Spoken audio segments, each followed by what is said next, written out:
about it though. Okay, where is music? Where's music? Oh,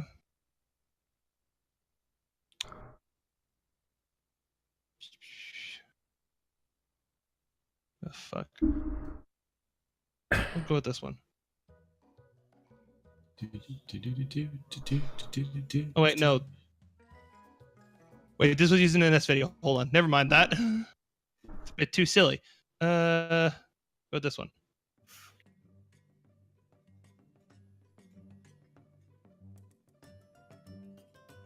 Oh, that sounds nice. Mm-hmm. It's called Industrious Ferret. I never knew ferrets were industrious. According to this music, they are. Indeed. Mm-hmm. Yes, welcome to whatever fucking episode we're on of Elemental Odyssey. 57. 7, holy shit. But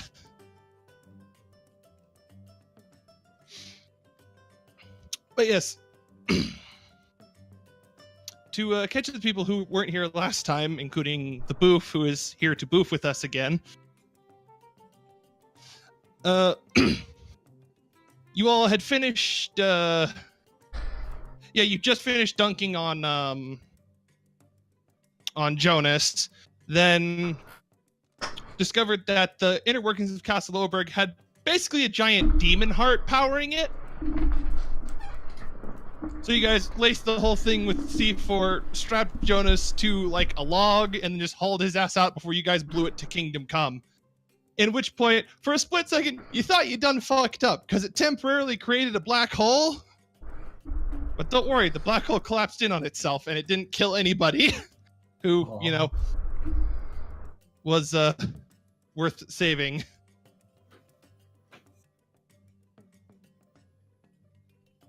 Then made it back to the... On the Bismarck, you flew back to the Guardian. And had to... Well, John almost made some very poor decisions and would have been on the wrong end of like 2 level 20 player character designed NPCs. But fortunately, she was willing to not unintentionally start a fight about 3 feet away from your guys' party bus and the lizards inside an airship on top of a bigger airship. And that was how Jonna left the campaign. Aww. It's okay, we have 42% more justice. Exactly. The patch notes were not a lie for the campaign.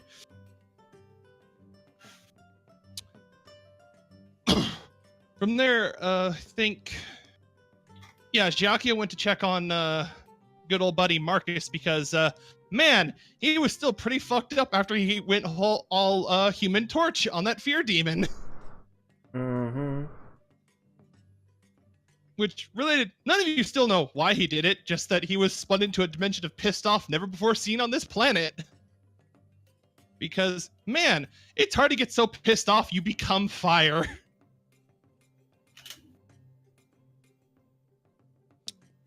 Let's see. Oh yeah, and at this point you guys would have been... Oh, let me... wrong layer! Fuck. Let me just move the party bus because you guys are not on that point. And you can now mark the final resting place of the Castle Loeberg is on the map.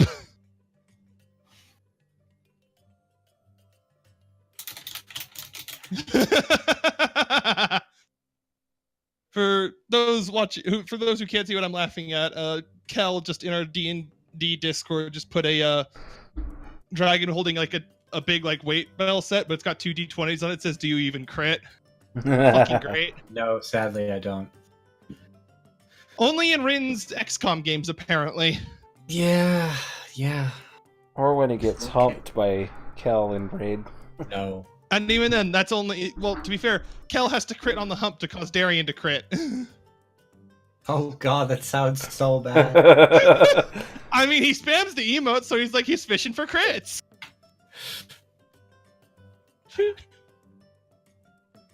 Oh, man. Anyway.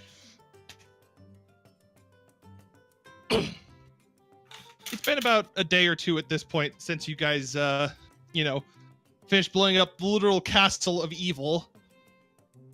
And Giacchio is, and party's currently, well, you don't really have a direction at the moment. You're just kind of there, because these guys are flying back to their base, which is like, there's like a whole other continent and most of an ocean in the way before they get there.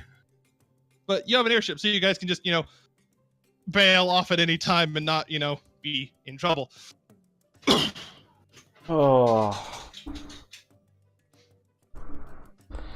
What are our options? Well, to keep going with a little bit of the recapping, Uncle Mikey? Hang on, Uncle Mikey? No. No. No. No. No! No! Anyway, Giacchio found out through using his Blood Hunter Grim Psychometry on the sword that was carried by the apparent zombie of his dad, that also apparently had his mom's soul in it. That, man, you know that overarching villain of the campaign I keep talking about? Yeah, it turns out he's why she was in that. And he has made it not only onto the shit list, he shot his way straight to the top of the Just shit immediately your list. shit list, I'll drop down one in Galem's named like a bold, blood-stained looking print. Kill! Yep. It's like it's a reverse shopping list. It's like you start looking about. It's like, okay, milk, eggs, flour, top of the list. It like takes up 3 lines. It's in bold print. Kill Galem.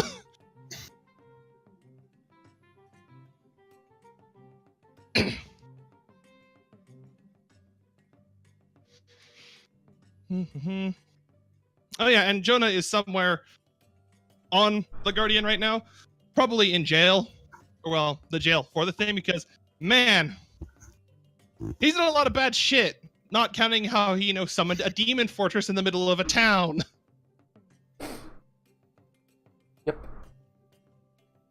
Way to ruin the Carney experience for everyone involved. Fucking Even better, he asshole. was petty about it. It was a carnival he used to work for. Right? Yeah, him and the 2 redhead NPCs. The...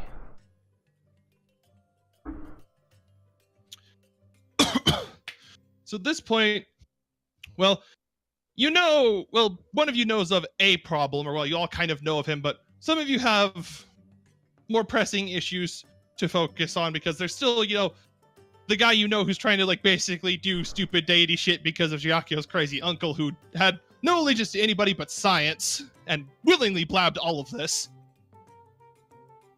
Yep. Then there's whatever, Sneck and Terrain have going on in their business realms of just, character backstory. There's Padma and Arvin's problem with the Mafia. Then there's this asshole who Giacchio wants to stab so hard he explodes. So you're kind of in a very open-ended situation. Remind me, because it's been a while. What's this quote-unquote pressing threat that was blabbed about again? That would be the guy you want to murder, Jinx. Oh, okay. He's the guy who was paying your crazy uncle to do shit. For some indiscriminate length of time.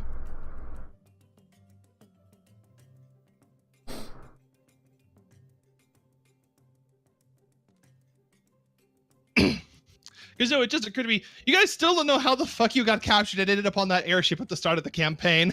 No, we don't. Not even a little bit.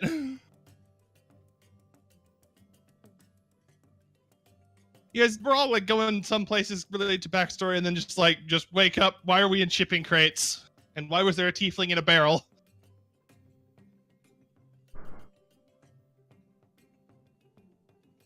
Of course, that was 56 sessions back, and an entire campaign, an entire role-playing system ago. That was in Pathfinder.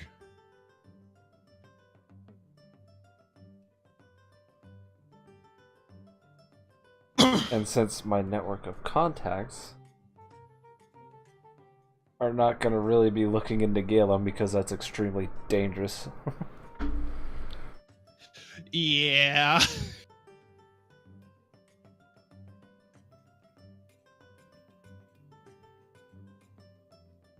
I may get back on the horn with them and figure out the shipping thing. Granted, it's a while back in. It's like probably. I'll be honest, I forgot about it until now, despite the fact I brought up the whole story about Celestine's punch through bulkhead friend incident to some people.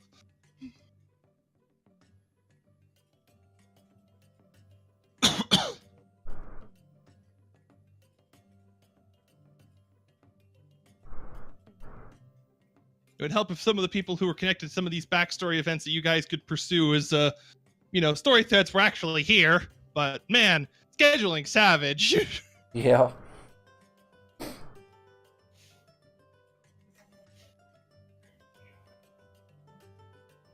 Just because you never know what you might find out, I may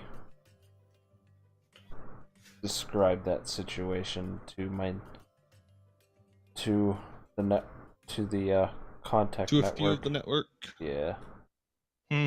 See what comes up. But it could be simple. We were kidnapped by Crazy Uncle. It might be something else. We don't know. I'm trying to remember if you guys found out like where the airship you're on was actually headed or not. No, we did not. I don't think we ever did. Pretty sure we did. No. Yeah, no, like I'm thinking back to it now.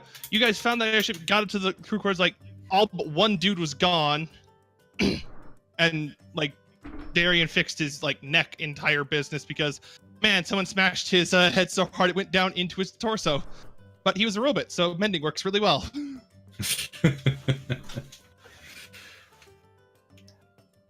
Yeah, there was that guy who you found when you were buying the fucking Bismarck to begin with, I think.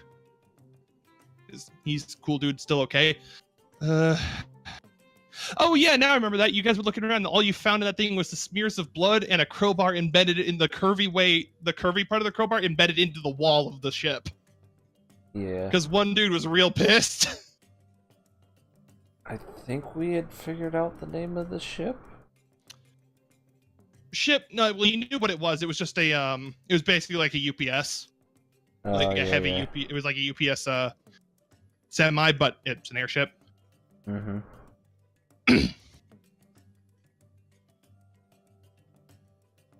For putting this out there, roll an investigation check for this one, Jinx. Investigation. Because it's to determine kind of how much information you're able to give your contacts. It's a while ago. I can't give them much. It's been a while ago, and you only like kind of just like jolted awake in like at like 2 a.m. It's like, oh fuck, that's right.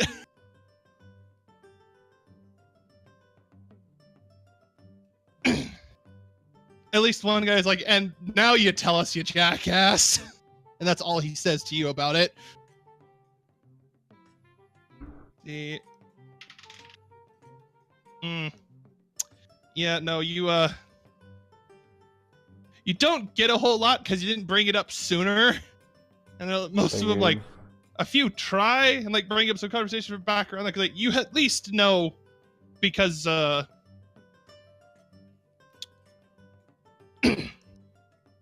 least have a good ballpark for when ago it happened because like it's been a while since then. It's been a few months.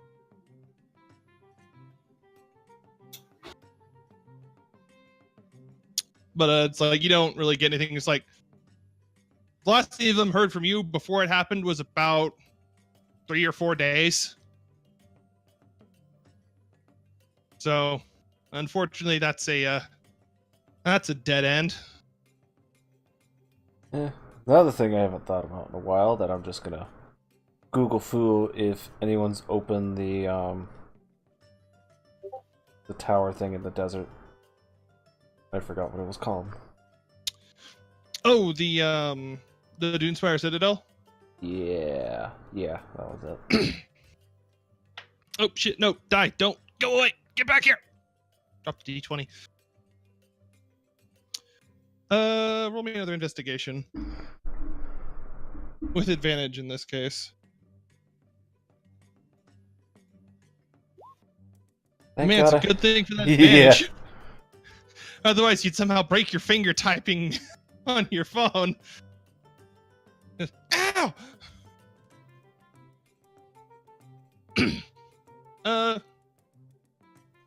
For that one, no, there's like no major news about it. It's all like the old articles of like someone who's like working on it, but no.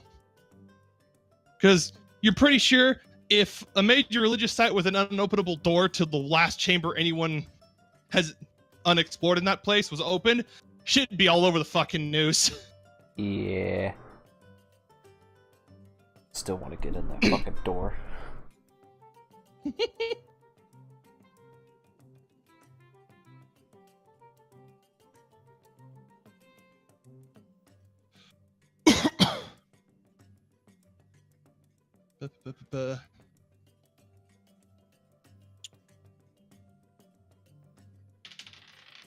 No, don't fall off my desk.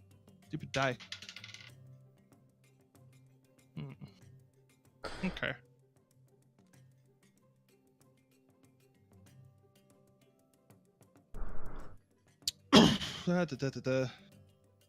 All right then.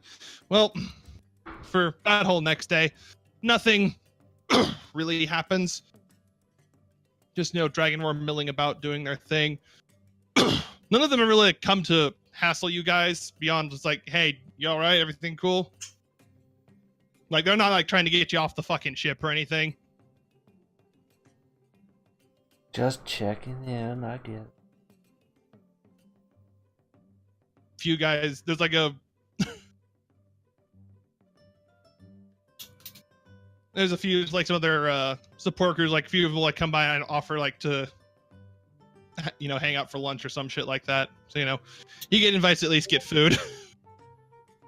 As dumb as this may sound, is there some sort of small shop on the Guardian where I can buy diamonds for Revivify? No. Just checking. Unfortunately, they don't happen to have a shop with a supply of diamonds on hand. I'm sorry. No, that's fine. It never hurts to ask. Because you never fucking know.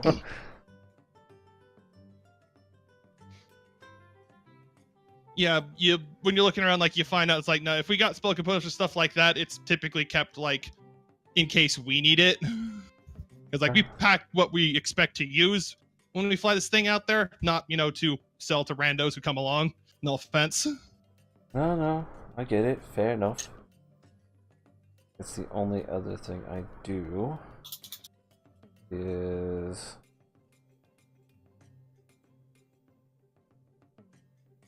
Okay, yeah.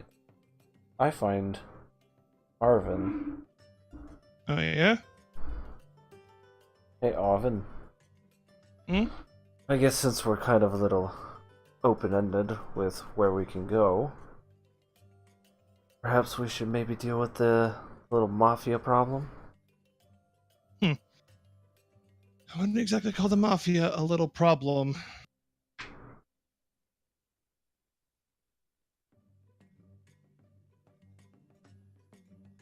Yeah, probably not the best choice of words. Sorry. It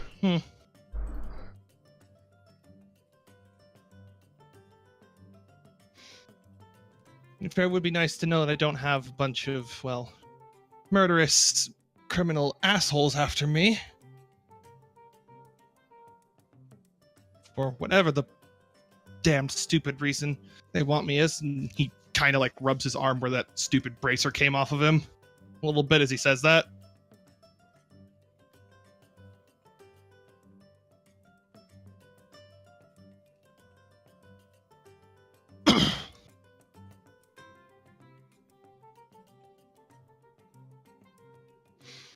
The only question is how to start, because, well, not exactly like they're very unknown in where they are.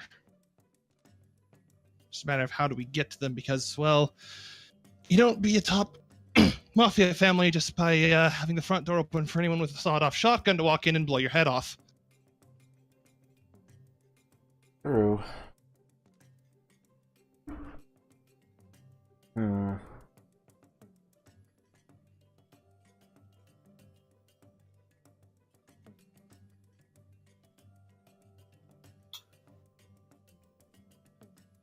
So we'll have to find a way to do some information gathering recon. See how best to go about this. Most likely. Is that the last thing you do on the day? You just chat with Arvin about that plan? Yeah. Okay. So that evening goes by. Celestine is doing zoomies around the deck every so often because he's boof. That is true.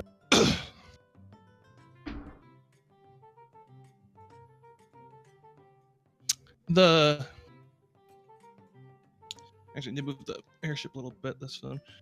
Time is passing. Next day.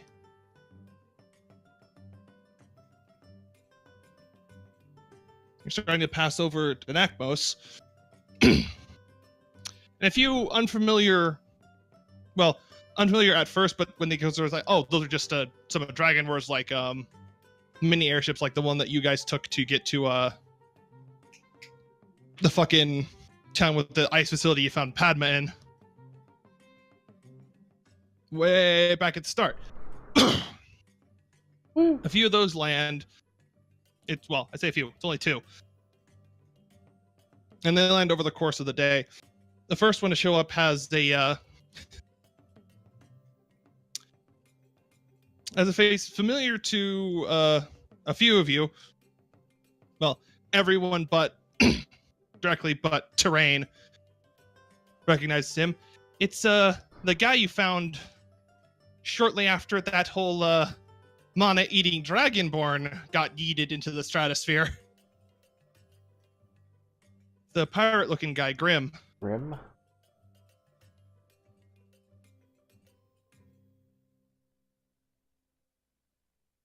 And like, you're kind of watching it a bit more closely because you just see someone landing. And you're like, who's this? And also because your fucking passive perception and goddamn dark vision. Because he showed up like a little bit before sunup. So it's still a bit dark, but you had whatever reason we're still like, I don't fucking know. You can probably come up with something. Mm-hmm. But he showed up. He walked off of the thing to you curiously by himself. And he looked haggard. Like exhausted, beat up. Not to the point of like obviously not being able to move because clearly he's walking around on his own power.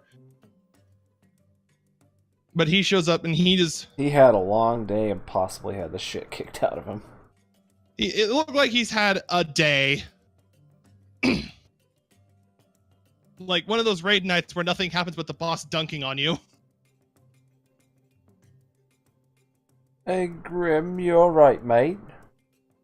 He like pauses and looks over at you because I assume you're just like sitting on the deck next to the Bismarck. He's like, looks at you. And just like this non-committal grunt and then just starts walking. And it gives you a half wave as well. You get the feeling he's he's not exactly all there in his current state. Yeah, I'm just gonna kind of leave him be. Because as you said, he had a day. Yeah. Having to solo tank Hawkmorns will do that to a guy. It's the best equivalent I can come up with. A little bit later around like 1-ish. So while Celestine is starting to just do his sprints. Another ship lands.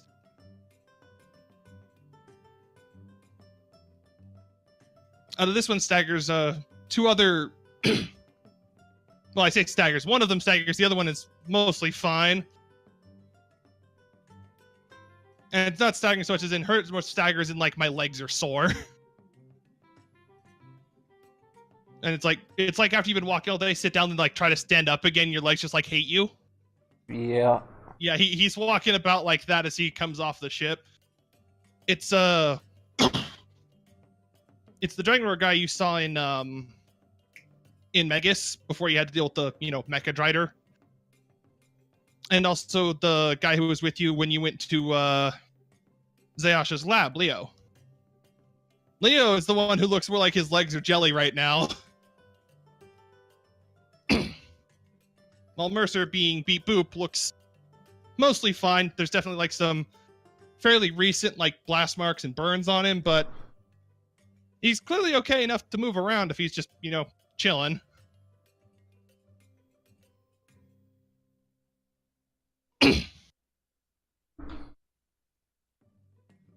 Long contract? Leo like looks in your direction. Something like that, yeah.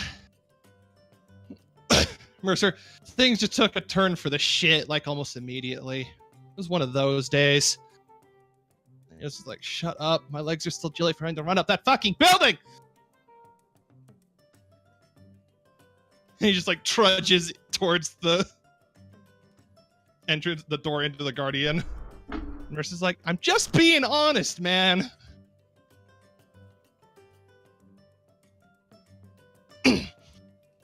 And she's, take it easy, you're gonna just... And Mercer like chases after him. It's very funny to see this heavily armed robot just like chasing this poor squishy human who's just like, oh god, why my legs?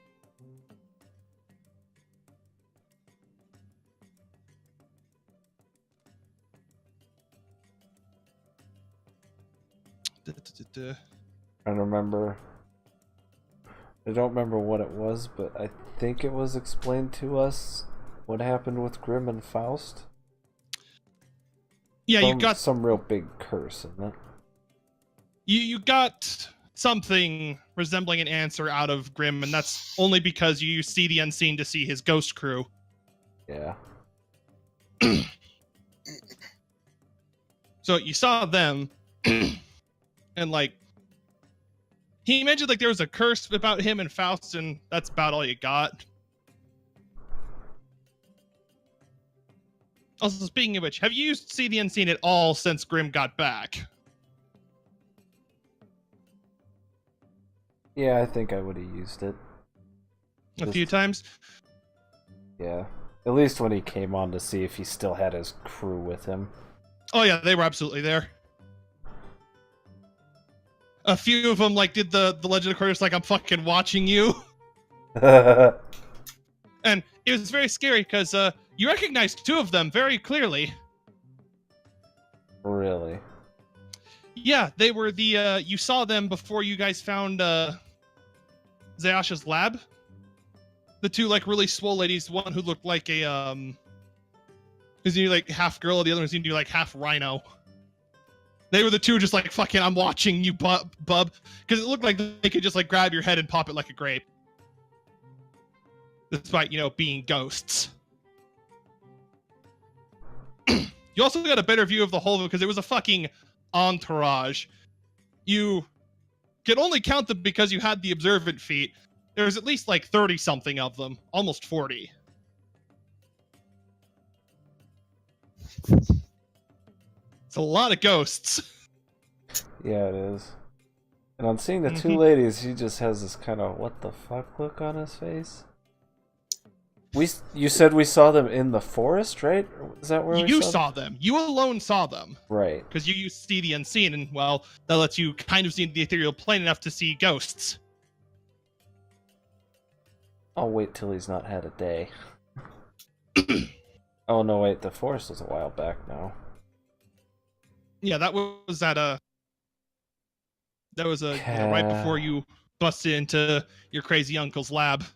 Yeah.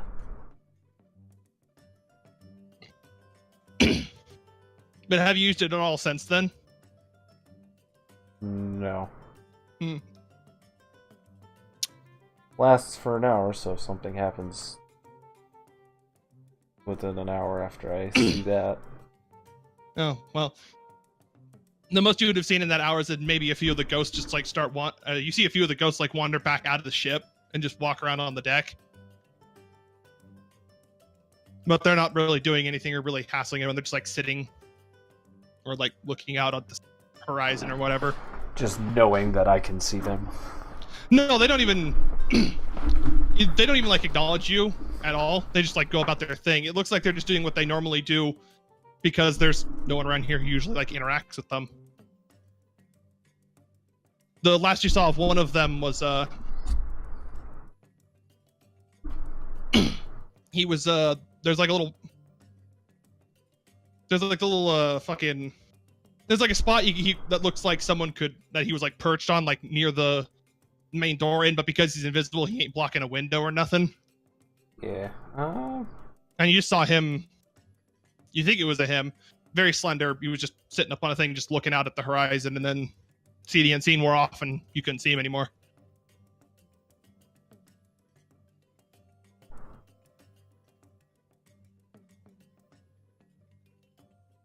Actually, another thing I'm going to do for the day is either within that hour or I'll make another use of it. I'm going to try and talk to one or more of the ghosts and see if I can't get any more information about this curse.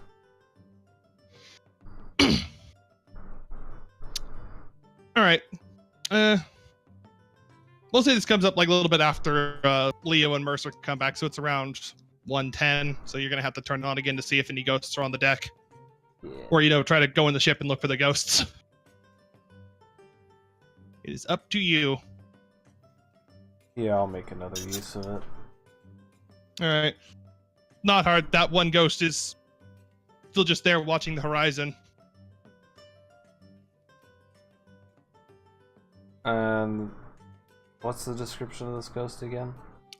Because I'm assuming you're still where the Bismarck is, which is midway down the deck from like the because this thing is a bit like an aircraft carrier. Mm-hmm. It just flies. But from where you're at, he's like about 200 feet away, sitting up. He looks kind of slender, but you can't pick up much details. And he's a spoopy ghost, so you can't tell any like distinguishing colors beyond spoopy. Right. Yeah, I'll walk up to him. Howdy. Once you get within like 90 feet, he like turns in your direction, and he like looks like he's about to pause and like regard you just for a second, and then look back, and then he notices like, wait, you're walking right towards me. He like looks a little confused, and you're getting a better look at this guy now. He looks I hate to put it this way, but he looks like a Batman. Like a man who is a bat, who is also a bat. Not Batman as in like, I'm Batman. And utility belt shit. But right. He's just a very piratey dressed bat person.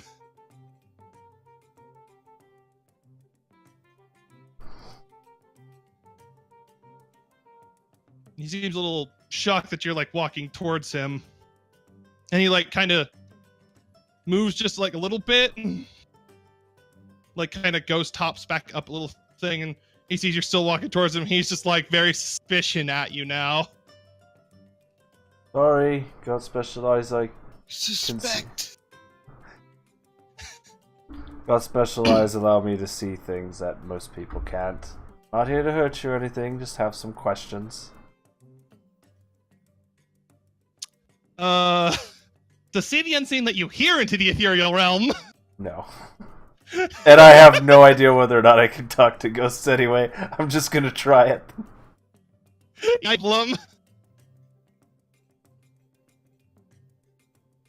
It looks like he's I do visually throw my hands up to show that I'm not looking to hurt him or anything, though. Well, I never said he can't hear you. I know, I'm just saying. Alright, he like stares at you. Or actually, roll persuasion check. See if you can not spook this bat boy. Oh, don't fuck me. Squeak bat bat. Squeak Bat Bat regards you with suspicion and fear. And I'm not even wearing the cape. Well, you're not even using the cape. I assume still have it. No, but you're not turned it on.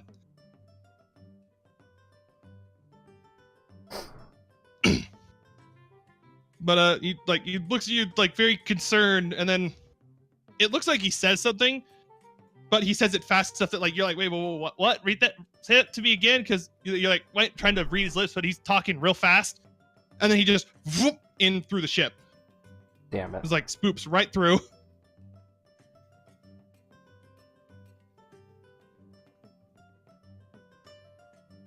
And I just saw his lips moving. I couldn't hear any speech. Yeah, he was. You couldn't hear anything he said. Okay.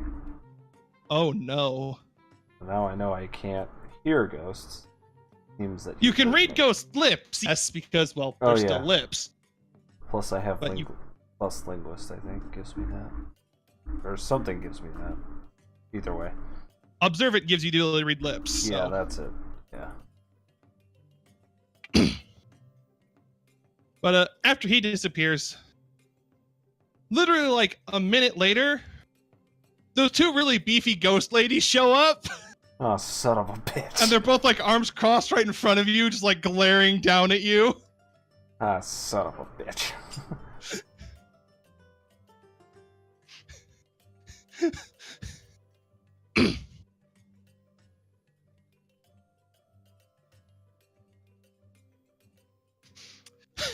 They're not saying anything, they're just glaring at you. And like one like turns over its shoulder and in common, because you can read her lips, she says, "That the guy?" At least that's what it looks like, she says. Because of the semi-transitive thing, it's a little bit trickier to read the lips, but you can still kind of do it. Yeah. And like you see, you don't know if like someone else responded to that, but then there's a nod. And the monkey girl like goes right for your head, and then her hand faces through, and you just feel a little chill. And she pauses and looks at her hand. It's like, right, like that sighing resignation. They forgot they're spoopy. Huh? Whoa! No reason to get violent. I just wanted to ask a few questions.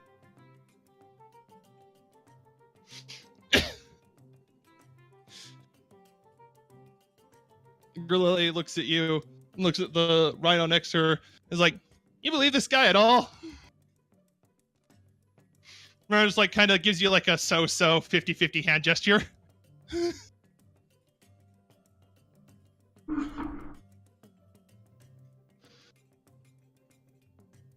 I'm looking to try and find out more about this curse between Grim and Faust. To maybe help deal with Faust. Because apparently one of our friends also has a history with him. No, but when you say help deal with him, both of them just start dying laughing. Like just completely, you're not sure they can hear you, and you can't hear them laughing, but so it's just like you're watching like a silent video, it's just like someone just like dying laughing. Like one of them is slumped against the wall, the others are like on the deck just like beating their hand on it. Gio just like starts like phasing through the deck. She's like, whoa, no, back on top, whoa.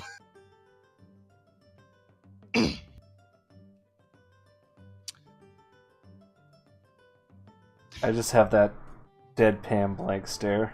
Like, really?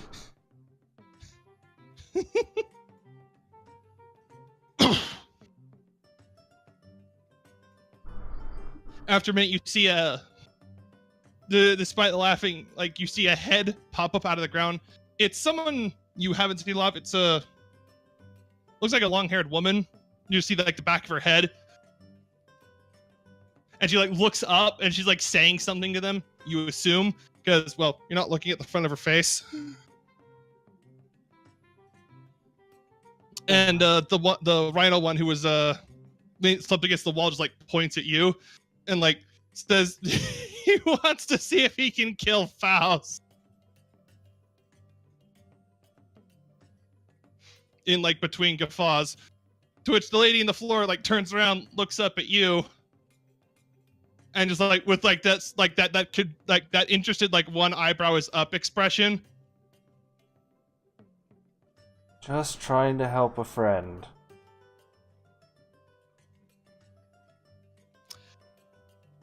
She's like, looks at you, and again, you have to read her lips to make this up. She's like, no friend of Grimm's I've ever heard of, and I've met quite a few over the years.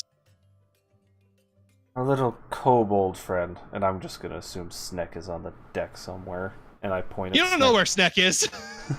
I said I'm just assuming. Yeah, but currently you have no idea where the hacking friend is. If I remember But once correctly, you I respond don't to know her in that way, she like double takes because she's like, wait, you can hear me? No, but I can read your lips. She's like, and then she starts talking in a language, and you're not sure what the fuck it is. Damn it. And then switches back to comment. How about then? Nope. Not unless that language was Sylvan, Undercommon, Elvish, Draconic, or Celestial. No, you have no idea what it was. That's what I thought. It wasn't even like it wasn't even like similar enough because like if it was like something that was used a similar dialect or writing system to one of them, you could maybe make out some of the movements as like something, but no, you're not even remotely sure. And she's just like, and then just slowly her head sinks back into the deck and she disappears. The two really big ladies are also still laughing. The one who's like, the girl lady who's like laying on the floor, ground, she looks like she's like finally stopped, just like catching her breath, as much as a ghost can catch their breath, anyways.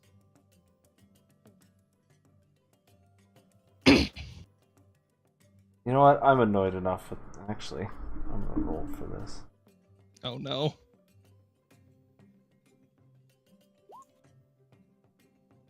The hell are you rolling for? To see whether or not I'm annoyed enough to just say fuck it and walk away. I don't know what your DC threshold DC threshold is for that, man, but If it was 10 or lower, I was gonna walk away.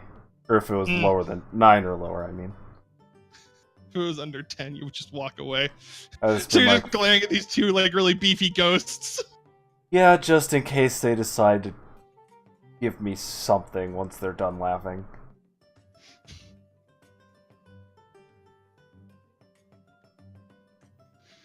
Didn't know trying to help my little kobold friend was so funny. Well, they're not listening to you at this point. It was like, or at least they're not responding to what you're saying. But mainly because after a moment, they like both just suddenly like jolt and stop perfectly, and then like look towards the door, and just like stand up and like brush themselves off to look like kind of presentable and not like they've just been being complete jerks. They're standing in some sort of formal position of attention or at ease or something. No, like that. not it's not attentional. Like formal. This is more just like, oh no, look serious, Don't be jerks. Don't look like jerks. And you understand why a second later, because the door opens and out walks Grim. That's what I figured was gonna happen. And the ghost lady is with him. Like standing right next to him.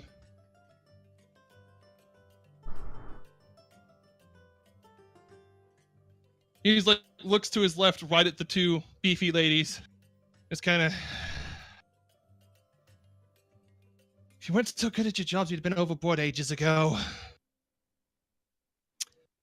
One of them just does finger guns and then just sinks into the deck. It's like the Terminator, like thumbs up as he goes down, but it's finger guns and it's her whole body just sinking into the deck of the ship. She even like keeps the finger guns up as her head goes under, then pulls them down.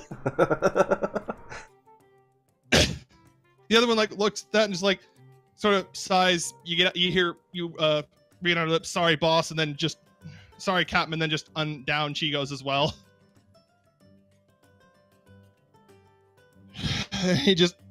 Grim just sighs, rubs his head. The ghost lady next to him like gives him like a reassuring pat on the shoulder. Which, it's weird. You're used to seeing ghosts phase through things. Apparently when they interact with Grim specifically, they don't. So it looks like you actually see like his coat like jostling and the fact like there's a physical movement hitting him. Interesting.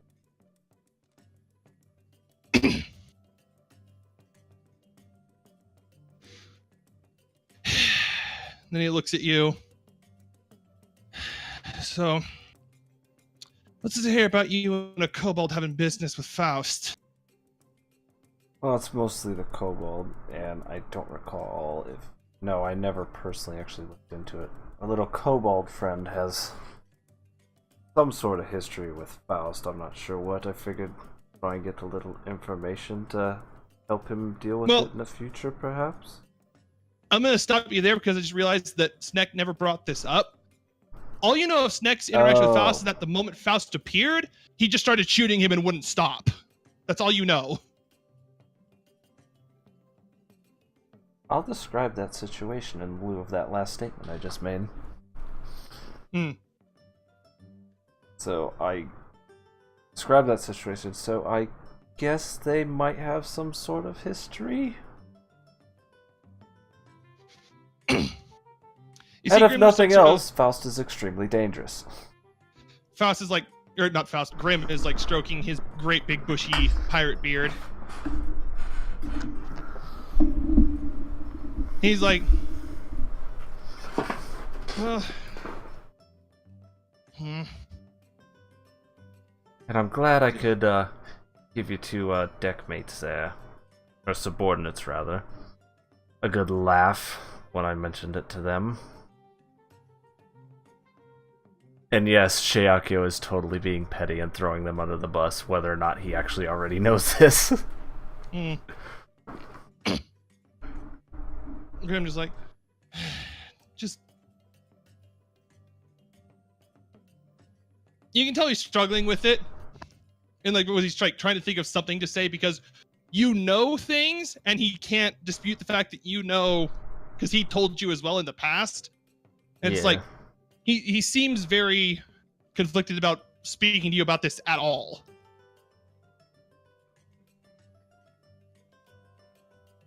The ghost like leans over and puts her hand up and like whispers something to her. You unfortunately can't see her lips, so you can't read what she's saying. Right.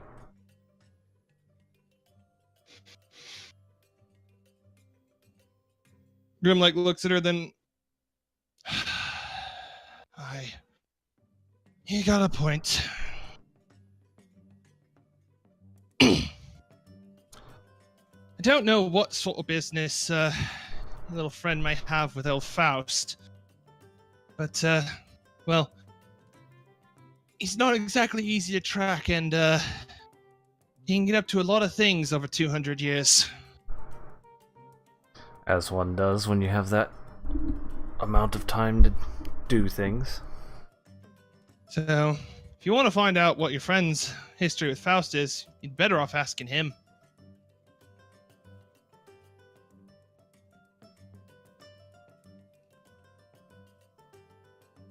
Fair enough. As to why those two found you so funny, well, I'm not ignorant. Well, given the situation I found you in after you reportedly launched Faust into low Kansaran orbit with the tree. Oof. Celestine in the distance, I being spoken of. His like head just like turns towards Giacchio and sees the pirate guy there.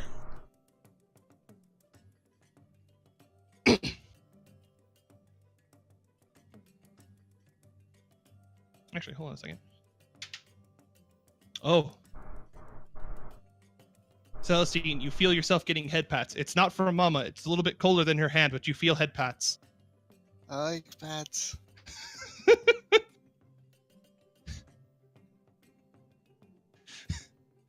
I rolled a d20 for ghost reaction when the ghost went over to pat Celestine.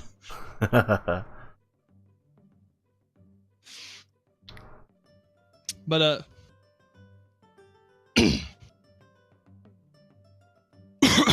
Grim is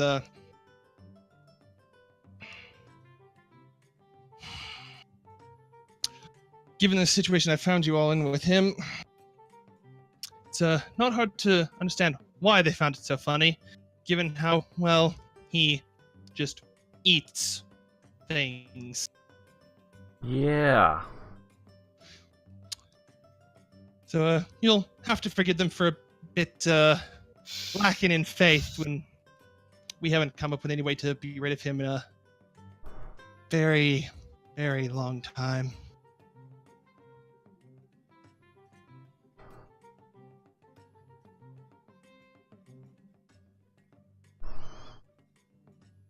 Well, I figured I'd at least try and ask. Maybe you found something. Such Even as... if I did, Sorry, I go wouldn't be ahead. bringing you and yours into it. Between me and mine and him. And Grim just walks away from you.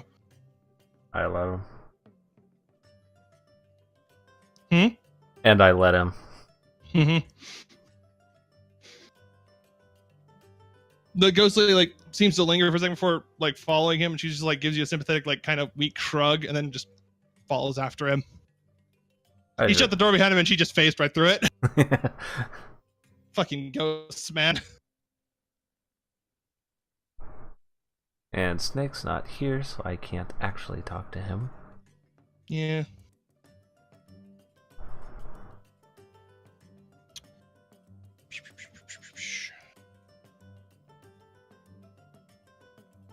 And I don't think he ever told us in the past the description of the curses. Who, Grim? Yeah. No, he just said that there is a curse and he has business with them. That's about it. Yeah. I just know there's a curse involved and they're connected. I'm trying to think. You also know that Terrain was trying to, at one point, after you guys mentioned Faust and Grim, he looked very on edge and, like, inquired about it a bunch, but Rin also isn't here. Yeah. It's like, damn it. It's like, literally, this is my plan. It's like, fucking, the two people who have the most part about this aren't here, and for the other plot, the person who has the most stake in this is not gonna be here for, like, another half hour or so. So we're at a bit of an impasse. See. Dun dun dun.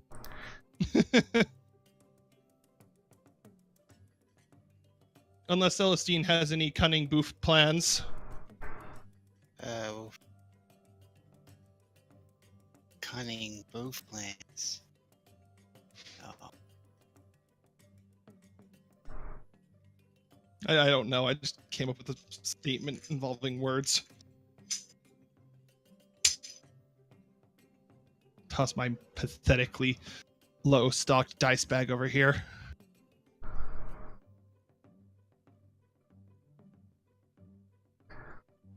At least you're not Laura Bailey. Filling a second fucking bag. Just getting a second bag. Anyway.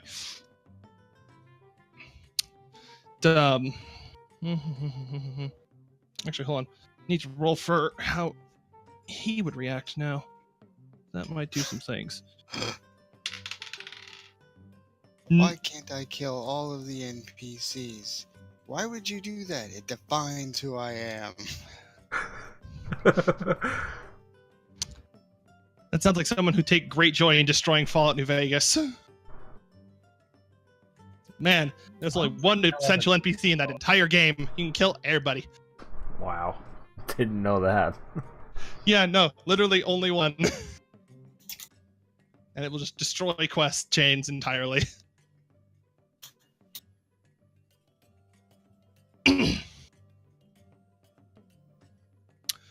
But, well, that was a natural one on the roll for that result. Great. Yay. Fucking other plans. Again? You little fucker. You're the only D20 I have, so I have no choice but to use you, but you're gonna keep doing this to me. So, like, you know, I've started to stop trusting the fucking roller in Roll20, so I have an actual dice. I'm rolling it. Okay, that's a bit more reasonable, but it's on the third one down the fucking list. God damn it. What even is that? Beep, beep, beep, beep, beep. Oh, that's this one. Okay. Yeah. Yeah, no. Fucking. Well, that's a whole lot of nothing happening after Grim leaves then.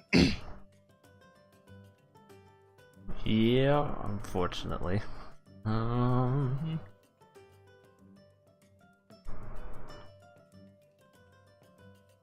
The airship keeps moving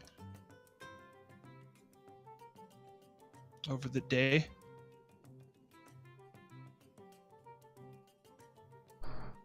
If they let me, I help Dragon War with various mundane tasks just to pass the time. They typically don't. And there's like, we're doing our thing. Don't worry about it, man. God damn it. If you do get bored, there's like a. They do have like a training room and shooting range, so. Training room. It's not big, and it's mostly just a. It's interesting to mess with the training dummy they have there because like you can just like cut this thing in half, and then it just like nanotech reforms itself. It's a lot like trying to kill the T-1000 with a knife, but it just keeps putting itself back into like its initial place. And it's got like settings so you can set like the kind of resistances this thing has. It's a really interesting like nanotech like fucking crash test dummy, but you can just like hit it with whatever the fuck you want. Nice. So, you know, you can at least keep sharp a little bit that way. Mm-hmm. Actually, in fact, since you're in there, that'll work. Winner. At some point while you're in there, you see Leo show up, and he just like doesn't like really notice you. It looks like he's like he looks distracted a little bit, at least when you see him walk in. And he's like in, you know, effectively gym clothes or whatever the fuck. And he's still got those really big gauntlets you remember him having on.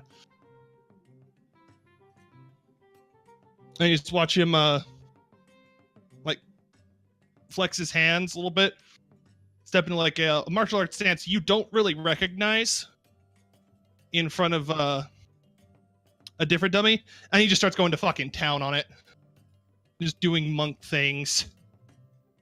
Damn. You don't know what the fuck he's doing because you've literally never seen a martial arts like that before. So there's not one that apparently causes lightning to happen, at least around your fists, and involves weird gloves. That actually, oh, you would notice this. There's a. Wait, no, it's not lightning, it's fire for him, right? You notice these big, like hovering near the gloves. You see this like really interesting. It looks like someone had like tried to draw like a symbol for fire that was actually in like the shape of fire, just like hovering near his hands. And for part of the time, like he's just hitting like little bursts of flame or shooting out as he's like beating on this dummy.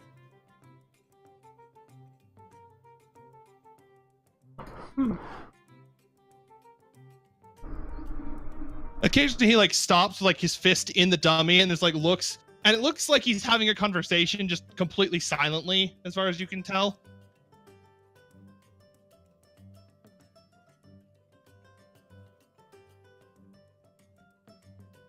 Odd. Well, you know he has a ghost friend of a different sort. Oh yeah, that's true. I continue venting my frustrations on the dummy as I have to IRL go to dinner. Buddy. Okay. I Don't worry shall about it, be we're gonna back take, as like, soon as I can. I'm just gonna set up some silly music and quick break because I need to go grab some food because I'm really fucking hungry. So we're gonna pull out Quirky Dog real quick. Wait, no, that's not silly enough. No. We need better. Where is it? I have it. Here it is. There Oh we my go. God. Yes, I found this one. It's called Nano Hoedown. So yeah, enjoy this. I will be right back. I need to go grab food.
Okay, I have a sandwich. And I came back at an interesting time in this song. Holy shit. Yeah, you did. Alright, can of soda, come here. And also bottle of water, because holy shit, my throat is dry.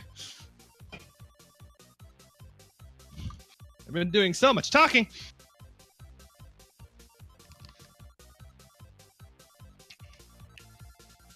I just unfortunately have a D&D holding pattern.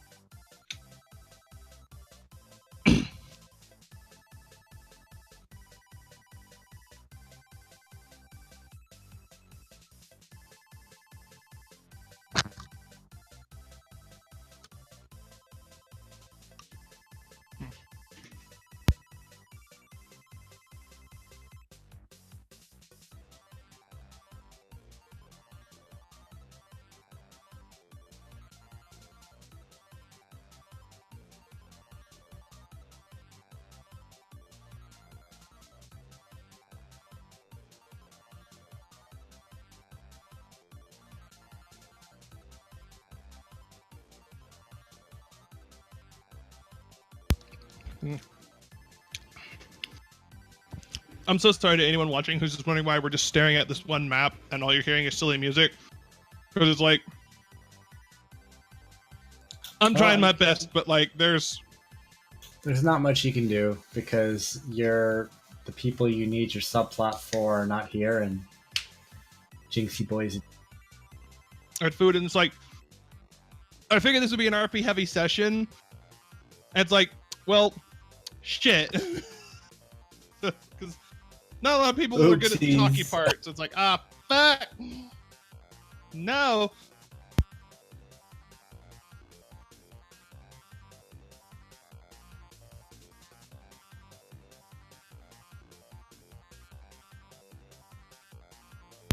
So it just becomes a fucking struggle. Good lord, this song gets weird with the longer it goes. Holy shit. It really does.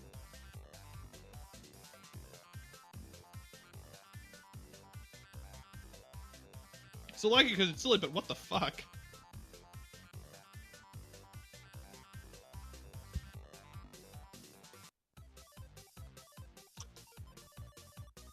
But I don't understand why it's called Nano Hoedown now. Holy shit.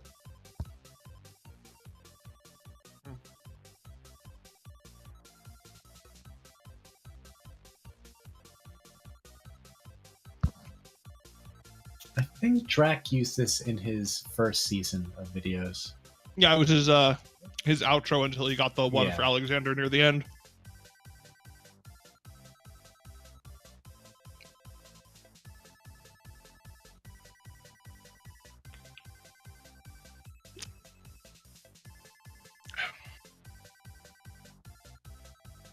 This is sad because like fucking,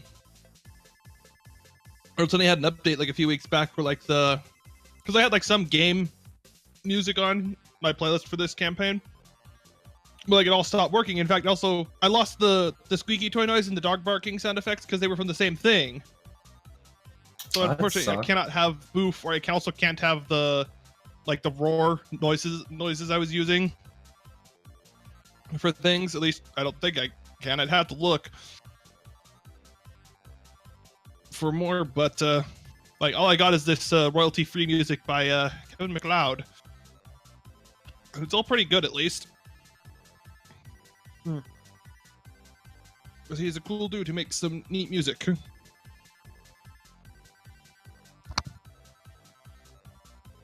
I always wondered how some of the royalty-free music people actually make money. Hmm.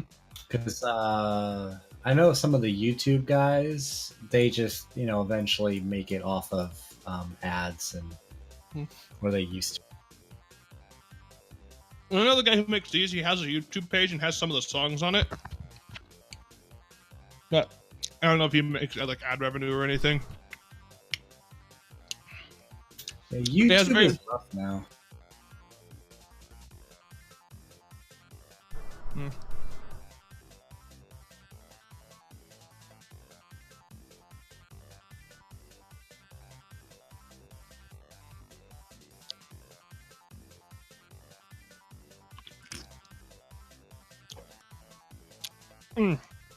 The other thing that doesn't help is that like the subplots for you and Kel have, I think for the most part, resolved themselves at this point.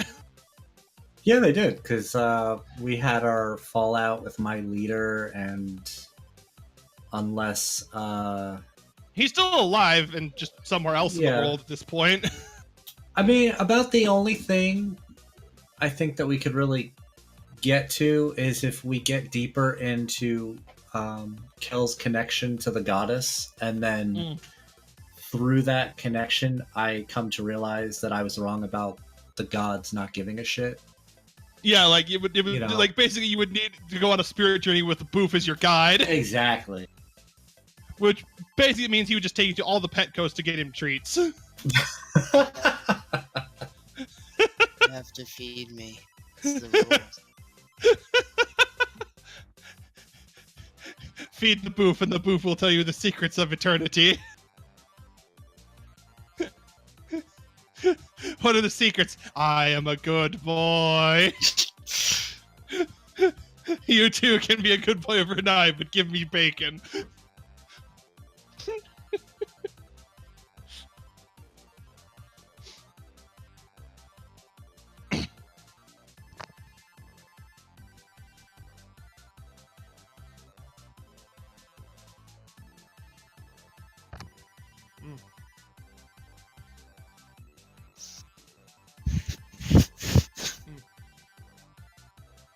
That's a good sandwich.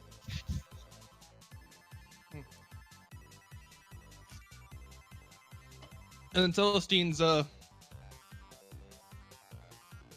primary subplot kind of ended with his evil, slowly turning robot brother getting yeeted into the lake around Mama's treehouse, and Mama crushing him with a giant hand made of tree for being a bad boy.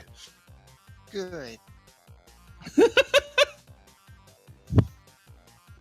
Courtesy of Justice unleashing a storm that launched him into the lake.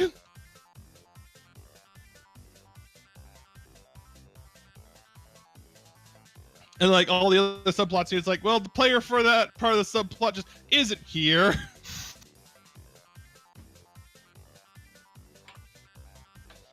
So it's just like, well, as a DM, I've written myself into a corner, and it feels bad, but I'm trying my best. Okay, I'm sorry. It's all good.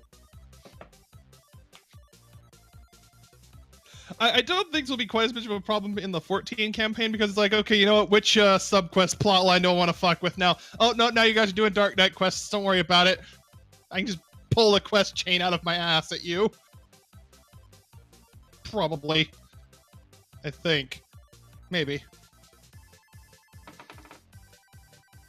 Though I'm sure there's at least like one 14 themed D&D campaign where within the first 3 sessions Gridania has gone up in flames.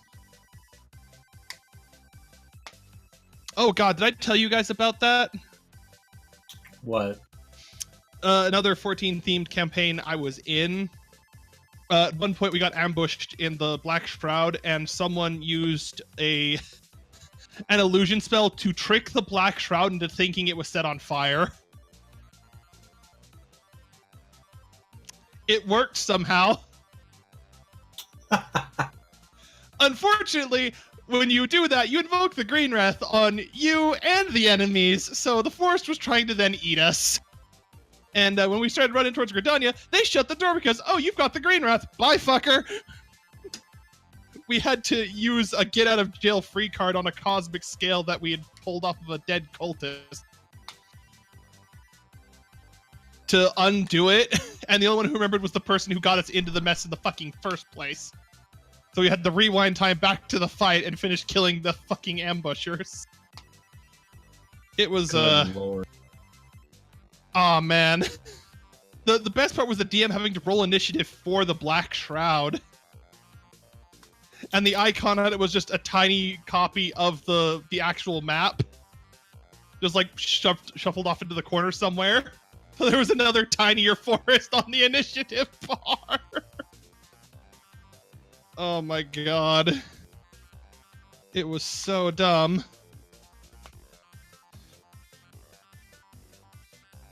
Fucking hell. Sandwich, come here.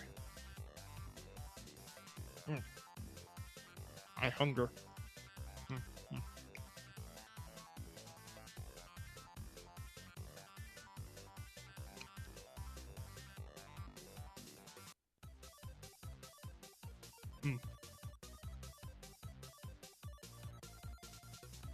Again, I don't have Jinx's Twitch chat open, but man, I am so sorry for however many people are there and just watching like nothing happening or hearing nothing happening.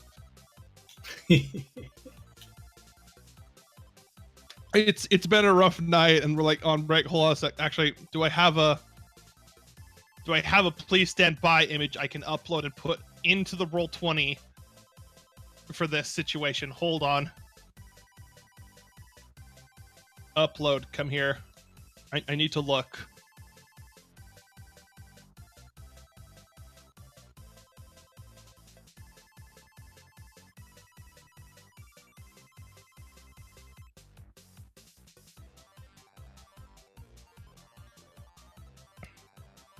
I'm pretty sure I do. Oh my god, I do. Excellent. Hold on a sec. I need to make a new map just...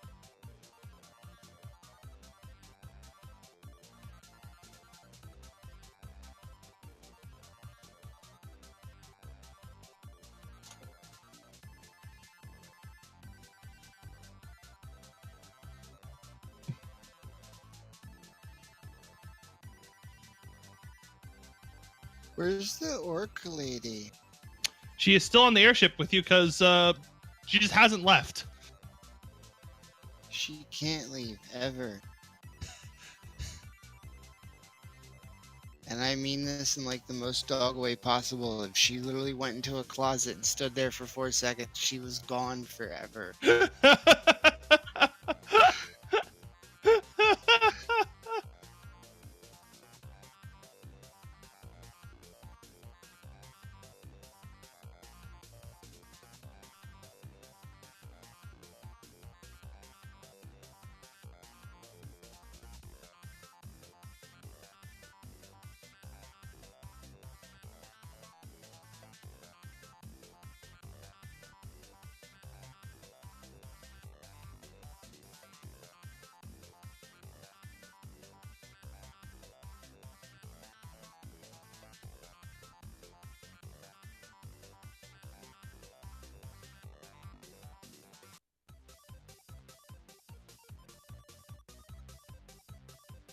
Oh, hi, Tori.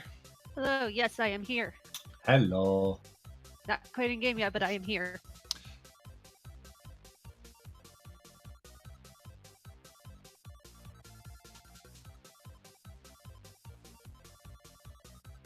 Hi, Cal.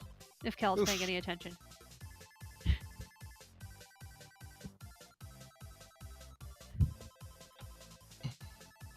Hold on a second. I need to switch the map over to the current intermission map because Jinx is gone and we were waiting for you to get back. Because man, all the subplots that we have to go for are all depending on people who weren't here at the start of the session. You went super robot there, so I didn't understand a damn thing. Technical difficulties. Because yeah, we've just had Nano Hogata going for like the past 20 minutes because Jinx walked away, and like everyone who has a subplot the campaign could have followed on wasn't here. Like you, Rin, and Snack all were gone. Does the heck have raid? I don't know where the heck is. He is currently lost to the ether. Oh no. I'm also finishing up a sandwich. So I needed food badly.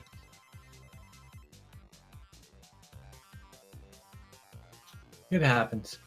Mm-hmm.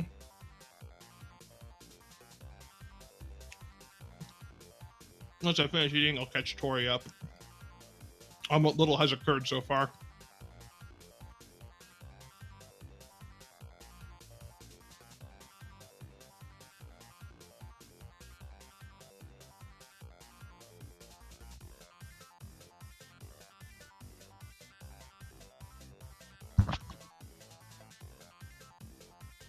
Yeah.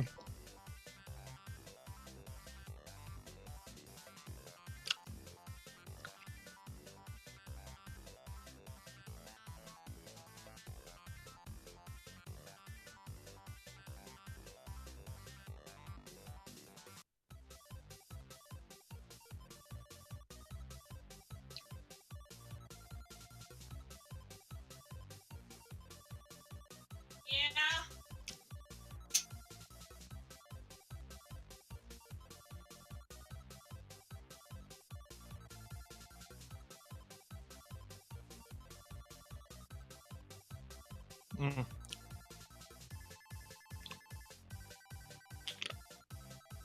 Also, since Darian asked earlier today, I'm just gonna. What happened? You were asking about the Spyro earlier today, so I figured I'd throw the picture of him. Oh yeah. Let me see. He's fairly big. Big. Oh, that's a really good size though. That's good. Yeah, he's about 8 inches tall. The cord that comes with him, like as a freebie, is however I think European standard USB because okay. so it's like that's because it's a UK based company. Right. But it comes for free with the thing, so I had to spare one on hand. But it holds phone. It's like I'm impressed it holds that phone because it comes with a built-in case. Because I am a klutz. We're all klutzes. Mm-hmm.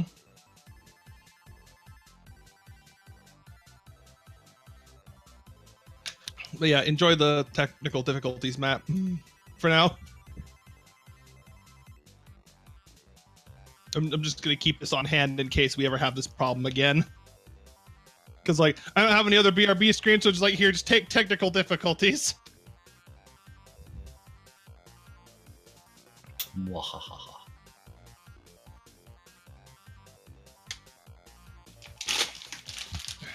Water bottle is empty. But yes, to catch Tori up. You guys have been on the airship for a few days. And the biggest things of note is that at some point, both two airships from Dragonborg came back and landed on the Guardian. One had Grim on it, and as Yakio noticed, he looked like he just had a bad day, like he had to solo tank Akmorn.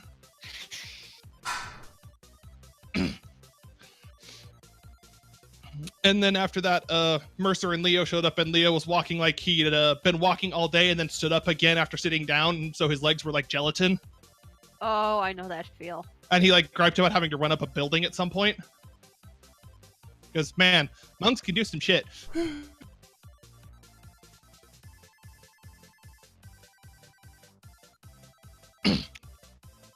But, Yakio tried to talk to some of Grimm's ghosts. Two of them just laughed in his face. He spooked a different one, and then Grimm showed up and was like, hey, man, I appreciate the offer to help with Faust, but even if I knew I had to kill him, I wouldn't tell you because it's like, it's my business, not for you to worry about. And then just like walked away. And then Yakio went into the training room and just started beating up a dummy because to pass the time while Jinx himself went to go get food.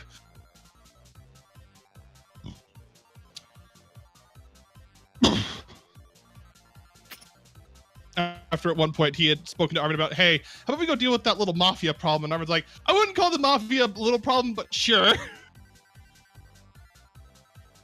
So that's currently where the party is standing, as Celestine is continuing to do little donuts along the deck of the airship.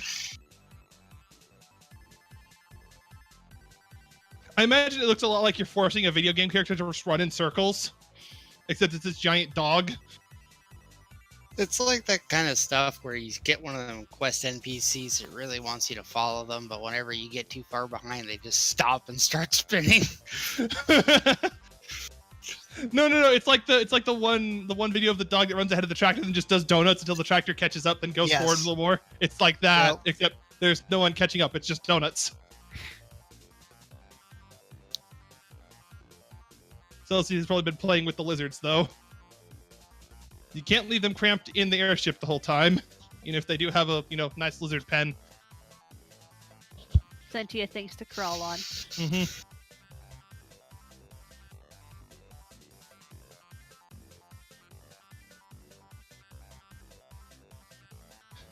Except when there's a strong enough sunbeam, then the lizards just like pick a spot on the deck and it's just like mine now and just sunbathe. That's a mood. And just like must be warm lizards.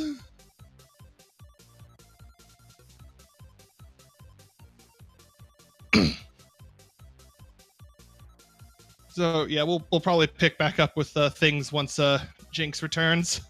From the ether. Yeah. Or something. Or Jinx is dead. We don't know. I'm sorry for the sudden escalation. I've been watching a lot of that fucking One Mega Man Let's Play again, and it's like every so often in their shit posting version, like they'll just occasionally joke that one of the co-commentators is dead when he starts coughing. It's like, okay, he's exploded. Or just something like that. It's very strange and silly.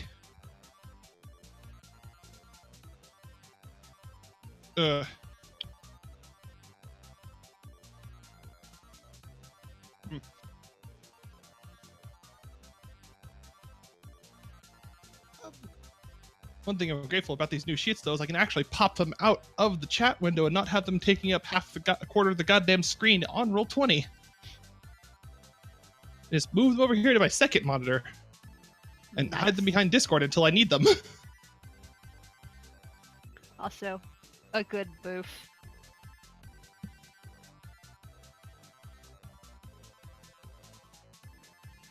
Aww.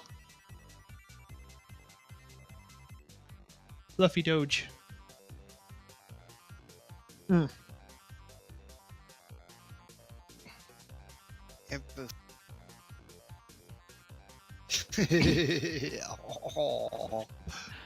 of the current residents at work has a little... They have a guest that comes often and they bring a tiny little dog with them. It's small.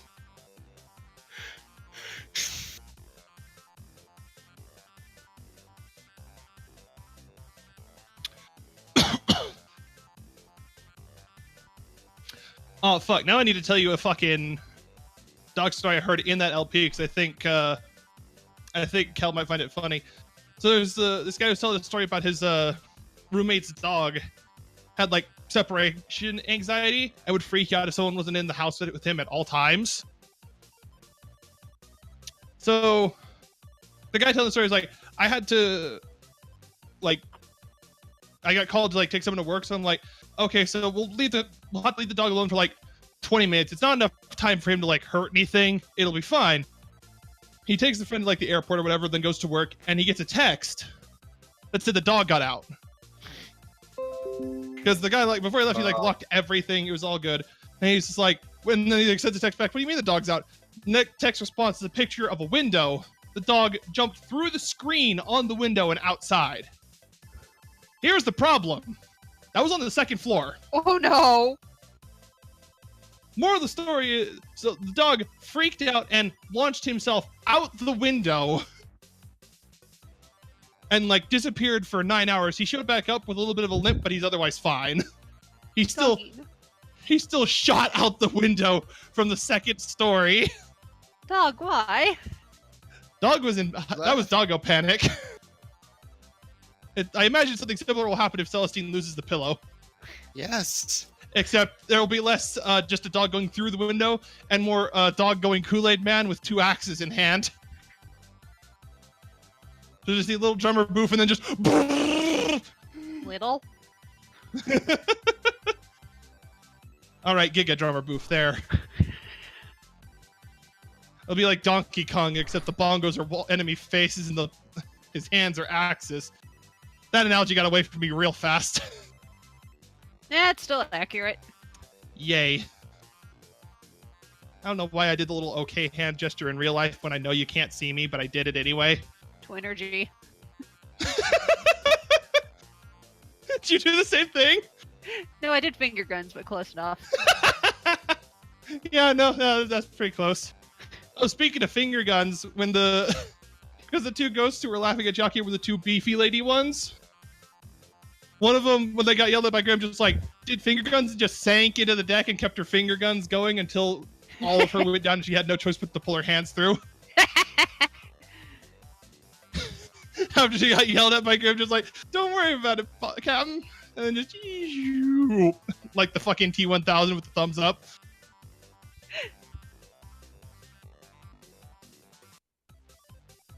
I know the reference, I've just never seen those movies. Me either, actually.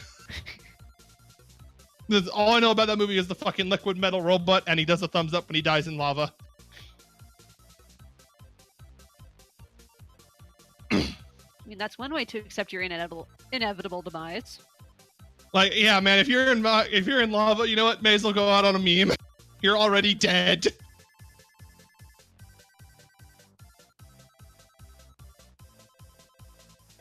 Even the Doom guy does it. Well, Doom Guy doesn't give a fuck. This is true. This is very true. I just love the intro sequence to the second they've shown off for the second Doom game where he just walks through like a fucking control room and everyone present just gets the fuck out of his way. He even walks into a security guard like, hey, you can't be here, and just takes the guy's gun and just walks past. The guy doesn't like even fight him about it.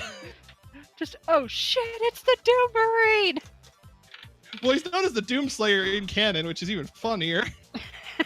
Also, there's one point where there's a dude with a key card around his neck. Doom guy walks up to him and is like very gently, but still yanking the guy along in his rolly chair over to the key card scanner, pops the key card, lets go, and just keeps walking. Like, there's no mouse. He's like average Joe Honest John, just on his way to work, except his work involves shooting demons in the face with a lot of bullets. Talk about a dream job. Yeah, no, I love the one summary I've seen of it where it's like fucking just one subtitle for just that clip was just a big dick energy. The alternative was like how the Doomslayer is like, this guy is like a walking engine of pure hate and destruction. But as he's walking through here, he doesn't do anything malicious. They all just freak out, and he's just like, just like, pardon me, sorry, sir. Like, he doesn't even like forcibly yank the dude. He just like tugs in gently. It's like you always see him just saying like, I'm sorry, I have to do this. I just need to get through this door, please, sir. He's like very like polite and humble. He just takes the gun from the other guy and goes after the monster. Thank you. I was looking for a new one. It's like, that's a very nice weapon. Do you mind if I borrow it? Of course, I still like how the intro to the first Doom remake goes. Where it's like you hear the typical science guy like trying to justify his thing, and every time he talks, the Doom Marine just destroys some nearby piece of scenery. Well, the first time it happens, it's like a monitor pops up in his face. The Doom Marine just grabs the monitor and shoves it out of the way and just keeps going about his business through the intro level. When he gets to an elevator, picks up a shotgun, the dude's like still trying to justify things through the elevator intercom. Doom Marine looks down at this dead guy in the elevator, like clenches his fist, and then smashes the controls just to shut up the fucking speaker. Even better later on, it's like, dude, don't break the power cord. Just disable it with this, Doom Marine. Boot, boot, boot, snap. Doom Marine doesn't give a shit, and I love him. This part, he even does like the little Baymax thing if he finds a little little toy of himself. He like adjusts his fist bumps it, and then does little fingers. Yeah. So good. Oh, sounds like the Jinx returns. I like the new map. Yeah, I realized that like, just having people see that like there's nothing going on while you're gone is a bad idea. So here we have an intermission map now, kind of. Don't worry about it. My bad, that kind of took a little longer than usual. Well, don't worry, Tori showed up, so it's been fine. We've just been talking about things like Doom. The Doom Marine, as you do. Doom guy. And his big dick energy intro in the sequel to the 2016 remake. In the reboot. Yeah, where he just like walks in the room and everyone's like,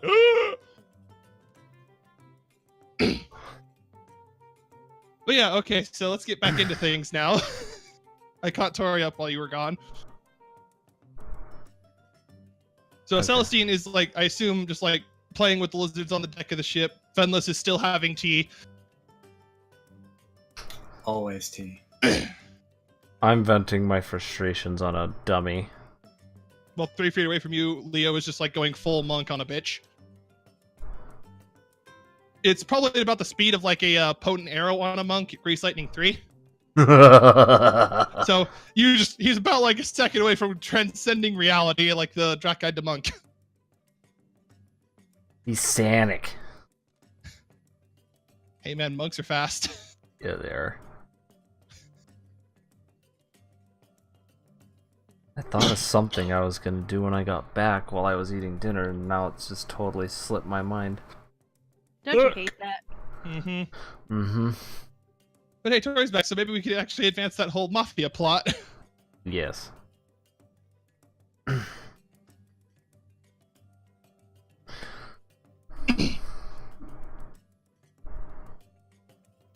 So I mentioned this now because I didn't really mention it before. You don't know where Snake is. You don't know where Terrain is. They're just doing things somewhere on the ship. They're either in the Bismarck, they're somewhere in the Guardian. You don't know which.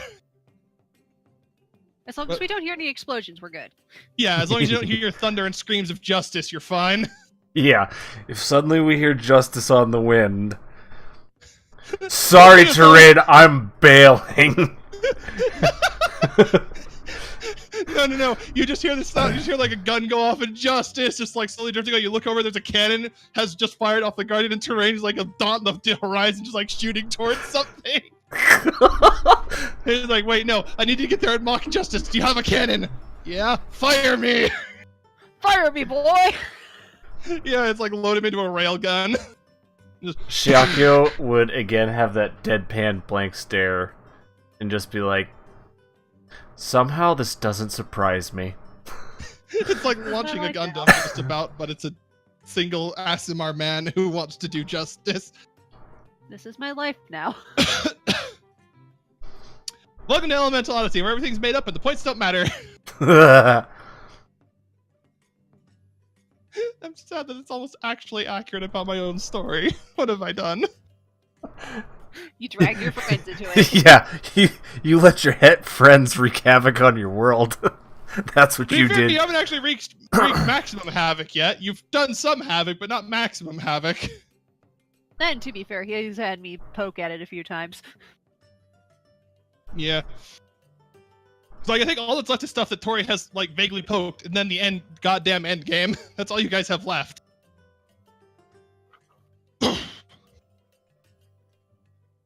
So we're not Well, going to the, reach 120 episodes?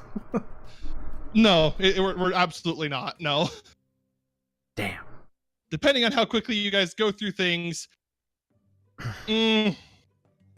there's maybe 20 sessions, and that's the high-end estimate.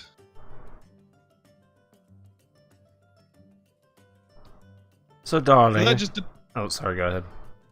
it just depends on how you guys approach the last few things between you and the goddamn end game. But please continue. So, darling, I talked to Arvin earlier about dealing with the mafia problem. Oh? What are your feelings on the issue?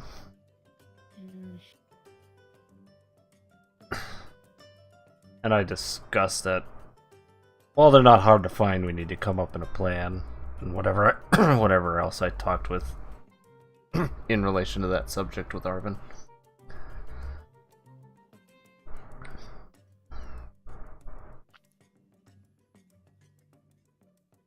They're in Corno again, right? Yeah, they're in Corno. Okay. Hey, Dragon Roar, you guys got a tactical nuke? Yeah, just nuke an entire city-state. That'll be totally fine. Yeah. What could go wrong? This is how you get on the terrorist list. Welcome to Yeah, no, just, Elemental go through WOTTyssey. Garlic We're Empire, more. drop Black Rose on a populated area. That totally won't make everyone want to kill you. Or the god that one of you is very directly beholden to decide to smite you. No. Dogs of Chernobyl.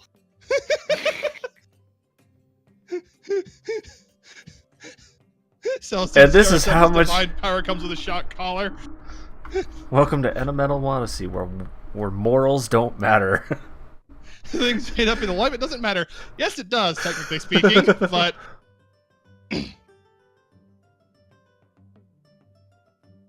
Yeah, because I very nearly had a very dramatic alignment change. yeah.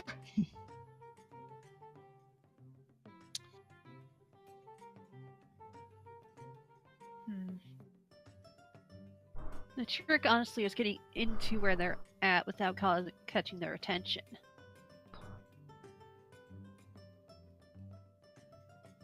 And since they're looking for me to take care of things, that might be trickier said than done. Or easier said than done. Huh? Okay, good. I accidentally stepped on my headset cord. My headset came unplugged. I was very concerned I broke the goddamn thing again. Oh, that's right. We learned at some point they're actively looking for you, aren't they? Yeah. That was relatively recently, too, wasn't it? Yeah, they're actively looking for her and also actively looking for Arvin. Hmm. More so her, because there was a hit squad out after her ass. 2! One after the Ruins of Conflict, and then the one recent one. Oh, yeah. Yeah. I was talking about the more recent. I forgot about the Domain of Conflict ones. Granted, all options Well, actually, are... no. Those guys weren't there for you. They were after Jonah, they're after Arius, but, well... Actually, fuck, he's still in the wind, too. God, I forgot about him. He's such an unimportant thing to you guys, because, man, you go work for Dragonor. Yeah, that's right. He was the one we chained up and he got yanked somewhere, didn't he? Or am I thinking... Okay, that was him. You saw him in the Domain of Conflict. In fact, he's the one who introduced you all to Jonah because he was carrying her around, and then just ran like hell when he saw. He unceremoniously introduced us to Jada. Yeah, very unceremoniously. In the same way he was introduced the previous time I ran that campaign, a natural 1 on stealth. I'm so astounded he rolled that bad both times. Amazing. In 2 different systems, no less. He's just that bad. Granted, all options are easier said than done, but with them having their fingers in a little bit of everything, we do in fact have options.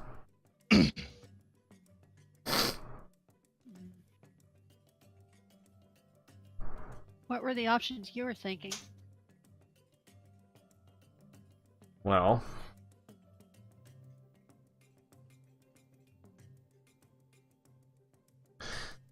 my thoughts were arms dealing or human trafficking, something along those lines. Question: where are you guys having this discussion at? On the Bismarck. Okay. Let me just roll a thing here real quick. Unless Minnie wants to have it somewhere else for some reason. No, that makes Okay. sense. Are you near a window? Why not? I'm just asking because it depends on something I just rolled for. Sniper fire. No.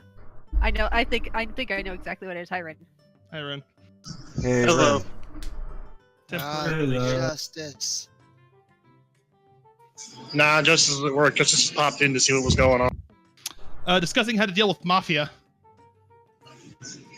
But there's only one way to deal with mafia. It involves Justice. them to justice.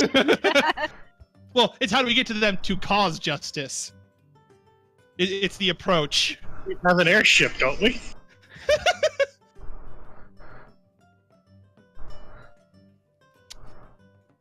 You're almost on the right track with that guess, Tori, but it's something else entirely. Because I'm asking if you guys are like looking out at the deck of the Guardian for from where you're at all, or in a position where you could be. I'd say we're in a position where we could be. Okay.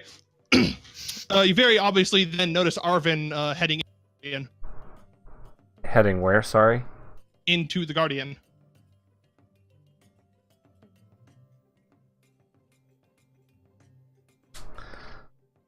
Does he look like he's walking with a purpose? Roll a perception check for that then. Like, does it look like he's like speed walking? I'm on a Just fucking roll mission. a perception check Yep. to see if you can tell. No, I'm just making sure.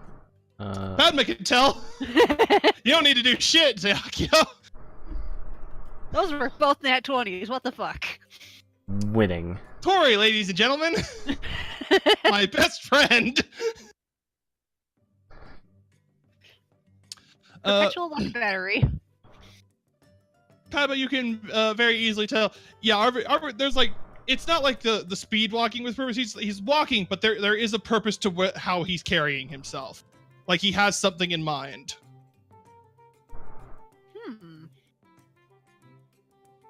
And Jacko, you just notice him going in. He seems oddly determined about something. I wonder what about. Sweet catch on my part. Did we want to go ask him? Sure, let's. Oh.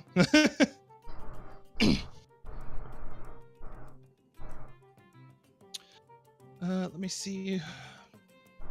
Well, you guys are following. Let me roll this for. Oh, okay. Oh yeah, he finds what he's looking for. That's a natural 18 on the die, and a pretty good modifier. Yeah. Alright, we'll just go back to work, I guess. Farewell, Bye. Justin. And then Rin was dead. And then Justice left the building. What is dead may never die. What is dead may never die. That's not how that works. I'm just over here. It's like the very thinking of it, just like It's Game of Thrones. oh, That's no not wonder how I that don't get the works. joke then. Yeah. Anyway, it's not hard to keep with Arvin. He's not like trying to be sneaky. I was mainly willing to see how obvious he was about it, and he was pretty obvious. And that's why you both spotted him with your fucking passive perceptions of at least 20. And then Twin was dead. Wait, what? You cut out. Oh, god damn it. I was complaining about your passive perception. So I'm like, She doesn't even have observant and she's higher than mine. she Fucking has bards. expertise in perception, bitch. Fucking bards. Yeah. It's gonna get worse next time your proficiency bonus goes up. She'll have more. It'll be like 23 then.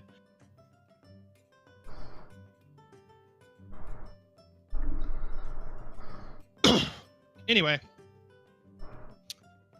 So, not hard to keep track of where he went because as you're walking through, there's a few people in like the hallways or like in doorways talking with someone in a room, and they direct you in the direction like, oh yeah, he walked by and went that way because he was asking about something.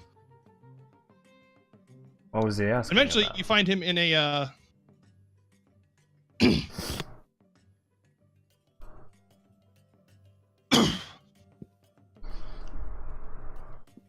in a office. You don't know whose it is until and you only know he's there because he's standing in the doorway a little bit, so you can very easily see his tiefling tail. And once you get close enough, and you're like, Kedge's like, hey, Arvin. Oh, he's talking to Victoria. Oh boy. Oh. He like pauses in like his sentence, and it's about as you guys walk up. Would it be all right if hello? Can I help hi. you? Came to see you if you were okay. It looked like you were walking like you were on some kind of mission. If you needed any help or something. I was just gonna ask for a small favor, was all. Bless you. Bless you. Thank you. Did I startle the booth? The heckin' startle. I'm sorry. Heck. But Victoria, she's it looks like she's in the middle of some paperwork, but she's like stopped to like listen, and then she just looks at you with the you two with the one visible eye, and it's like, He was about to get to the point when you both interrupted. We didn't Sorry. interrupt so much as walked up.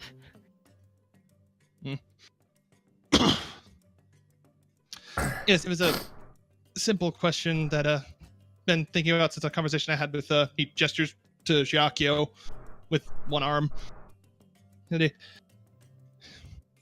not sure if I'm overstepping my bounds here, but has Dragonor received any requests to deal with a particular mafia group?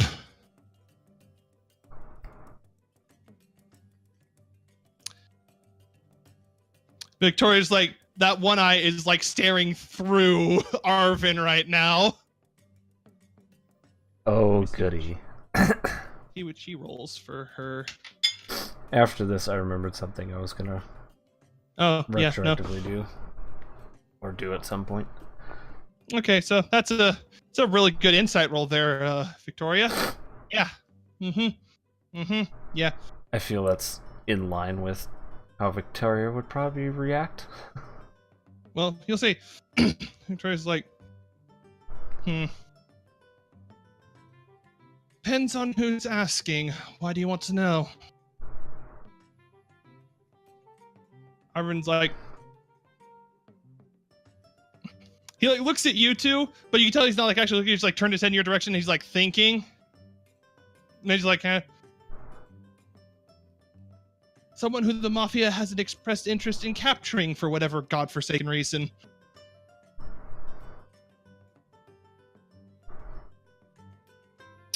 Another insight check from Victoria, because she doesn't believe this shit.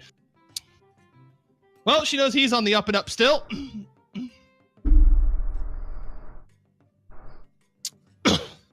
She is very suspicious. She's just,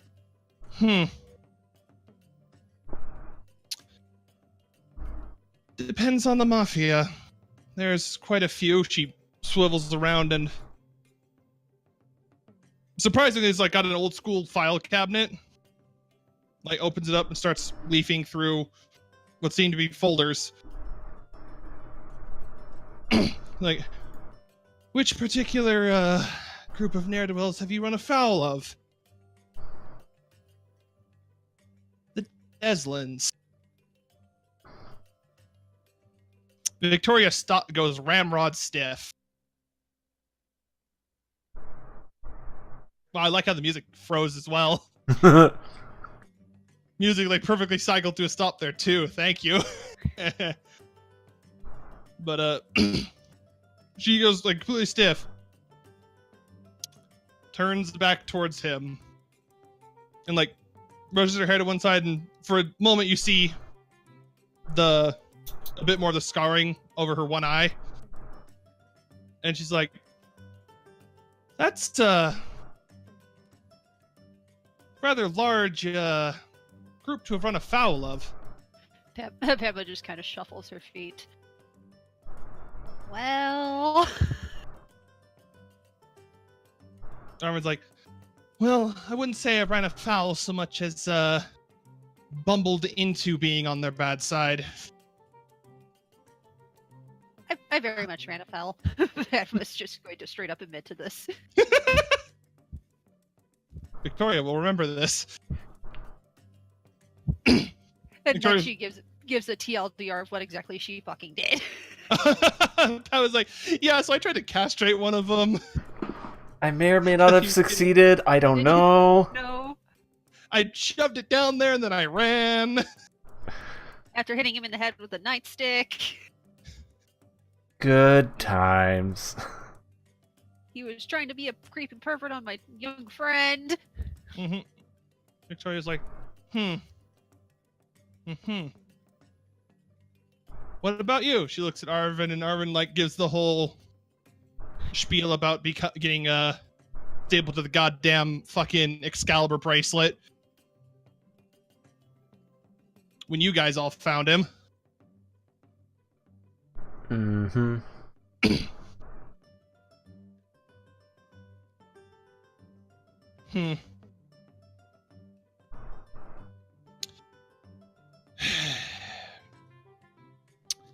Victoria then just like slides closed the file cabinet and just one hand on her head.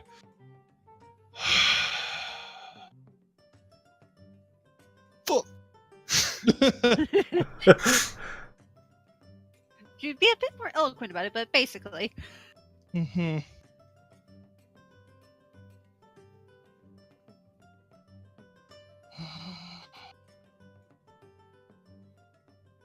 All right. At this Give moment, me an she's... hour, then come to that meeting room we were planning to do with that stupid Castellan. I'll have your information by then. Thank you. I'm just imagining one Don't potential. thank me yet. And then she just immediately it's like sits down and pulls up, and just starts pulling up something on her computer, just completely focused on what she's doing. I just imagine one of the potential thought processes is her wondering if she's somehow related to Marcus. He's a dragon, she's a horse. No, they're not. All right, No. guys, I gotta help move cars real quick. So just mill about for a moment. I mean, the Wonder Twins are somehow distantly related to Marcus.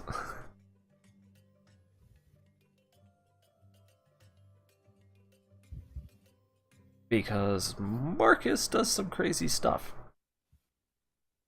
Like become the human fucking torch. That's very bad for him. Yeah.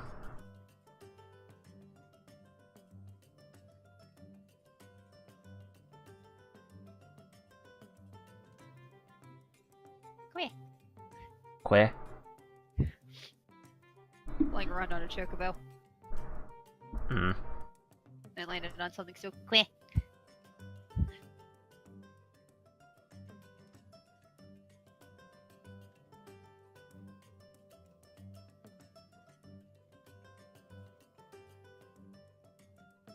And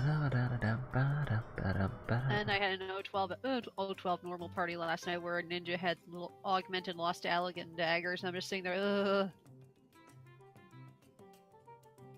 I'm sorry, what?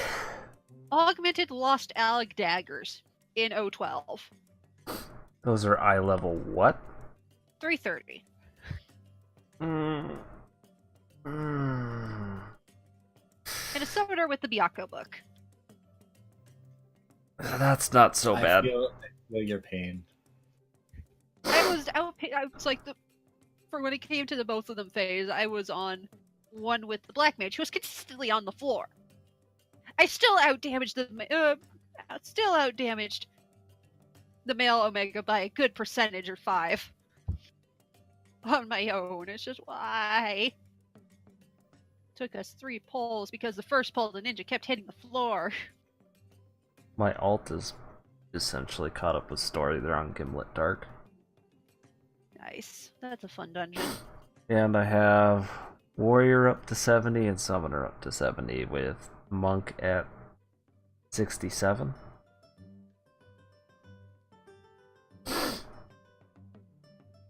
And my Summoner for my alt is currently I-358. Are you gonna try maxing it out before X-Pack, or just Yeah, that's the idea. Well, get the 3 jobs level, then get them at least somewhat decently geared before X-Pack. Yeah, I was gonna start learning the controller and moving the abilities and stuff for, like, say, the tank and some other stuff before the I'm X-Pack. back. Sorry. If they're gonna start swapping all those job abilities, I kind of Yeah, want to know what they're doing first before I Yeah, start right. muscle memorying it. Yeah, so you might want to hold off on that. Goodness knows I'm gonna have to undo a lot of muscle memory of it.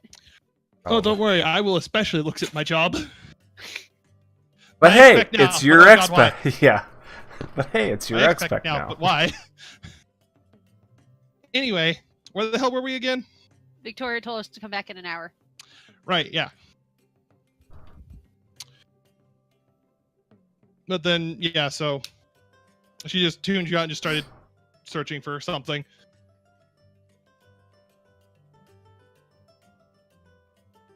And So Arvin immediately just like wandered off. Emma just looks at it's just we hit a nerve. As they're leaving, she just quietly goes, "We hit a nerve." yeah, it certainly looked like it.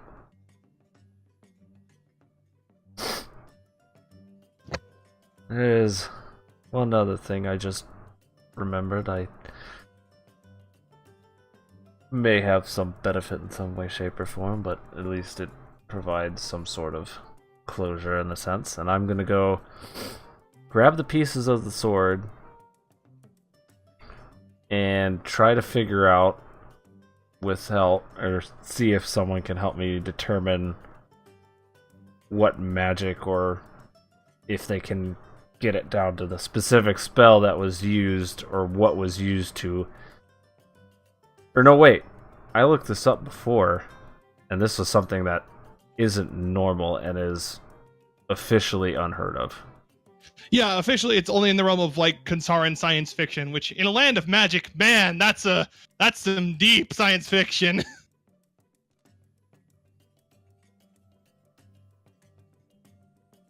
Oh, what's the crazy wizard's name? Barnabas? No.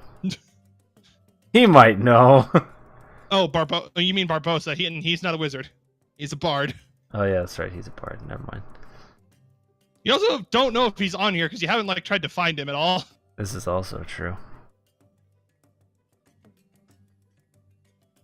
For some reason, I thought there was a wizard who liked to just zip around and appear out of nowhere. There it is. No. But his name's not Barbosa. There is a wizard in Dragon Roar, but he's not the weird one you're thinking of. The weird one you're thinking of is Barbosa, because Barbosa is just... Man! Barbosa is a thing. Yeah, he is. Thanks for reminding me to roll for Barbosa, by the way. Yeah. As you're thinking about it, you're like going through like a plus, say, intersection hallway. He just walks straight across, flips you off, and keeps going. Rude. Not Padma, no. Specifically, actually, no. It didn't look like he was targeting either of you specifically. He was holding his finger out towards Shiakio, but it didn't look like he was actually flipping out Shiakio, which is weird. What?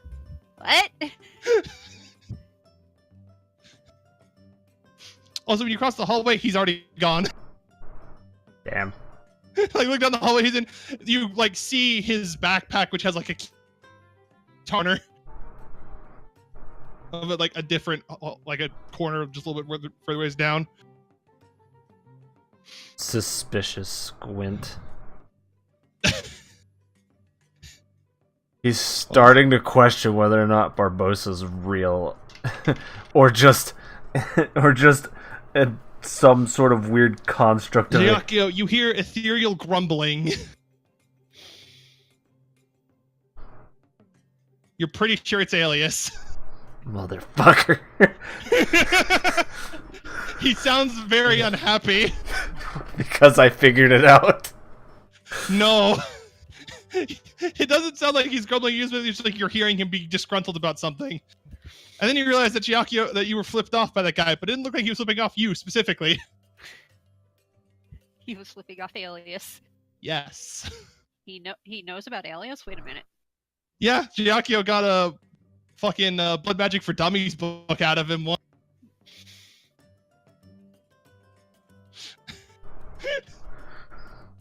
Barbossa is a very fun thing to deal with, I'll be totally honest. Barbossa is the cryptid of Dragon Roar. Oh, absolutely. Did he just squash Jinx? Yeah, basically, except it's just Squatch flipped off your god. He's not my god, he just stumbled into a pact with me. Yeah, true.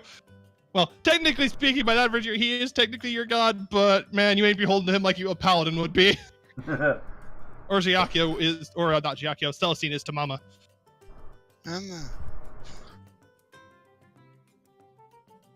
Hmm.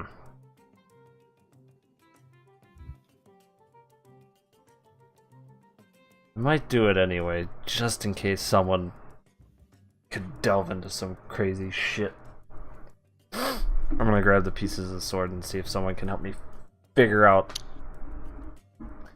And Giacchio goes in knowing full well he's probably gonna sound fucking nuts. Roll investigation to see if you can find anybody. Unless that help comes from Victoria, he's gonna leave her alone. You find Barbossa.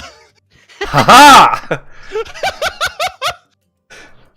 He's in like a break room, just like playing some notes on his guitar, and it's very strange. It's clearly a guitar, but he's clearly like trying to tune it like you would a real guitar.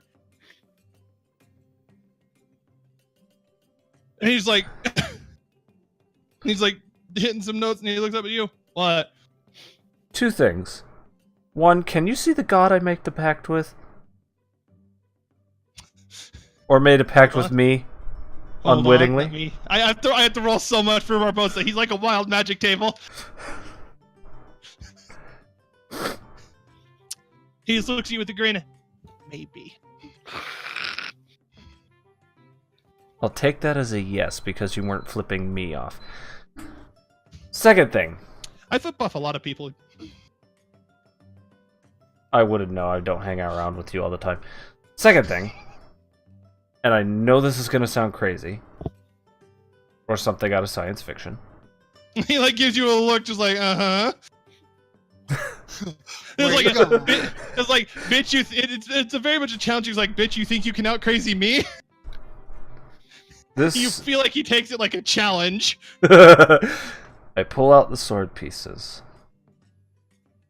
My mother's soul was trapped in this sword. Can you determine on any level what kind of magic or what kind of spell specifically was used? Before you finish explaining things, he just snatches the biggest piece from you and just starts looking at it.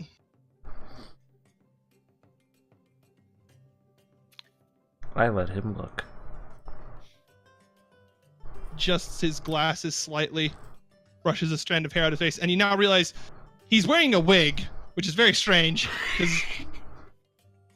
because it's a very like long-haired blonde wig, but you like for a second you notice now he has a thin mustache that's a completely different color. And he's like looking at it, adjusts his glasses a little bit and like glint with a little arcane light. Holy shit.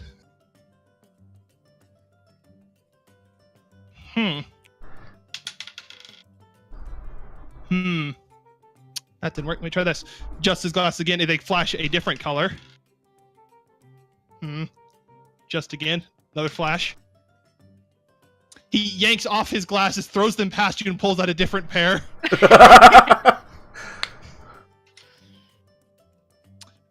Takes this pair, throws it a different direction. You hear the sound of like glass breaking, which is weird because he threw it down a metal hallway. I look in the direction he threw them, just like, what the fuck? They're just there, and it sounds like they went through a vase, but they look completely intact, and there's no broken anything. Also, you might have heard of cat. No cat, not this time. Not this time. As this time he pulls out a monocle. Ooh, and we then, getting wedges fancy. that shit in there, and then looks. Ah, there we go. That's the good one. Ooh, we getting fancy.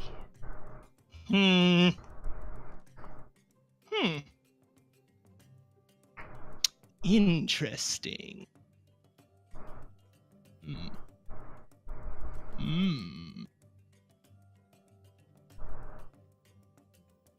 You said the soul was in this thing, right? Yes. Holy shit.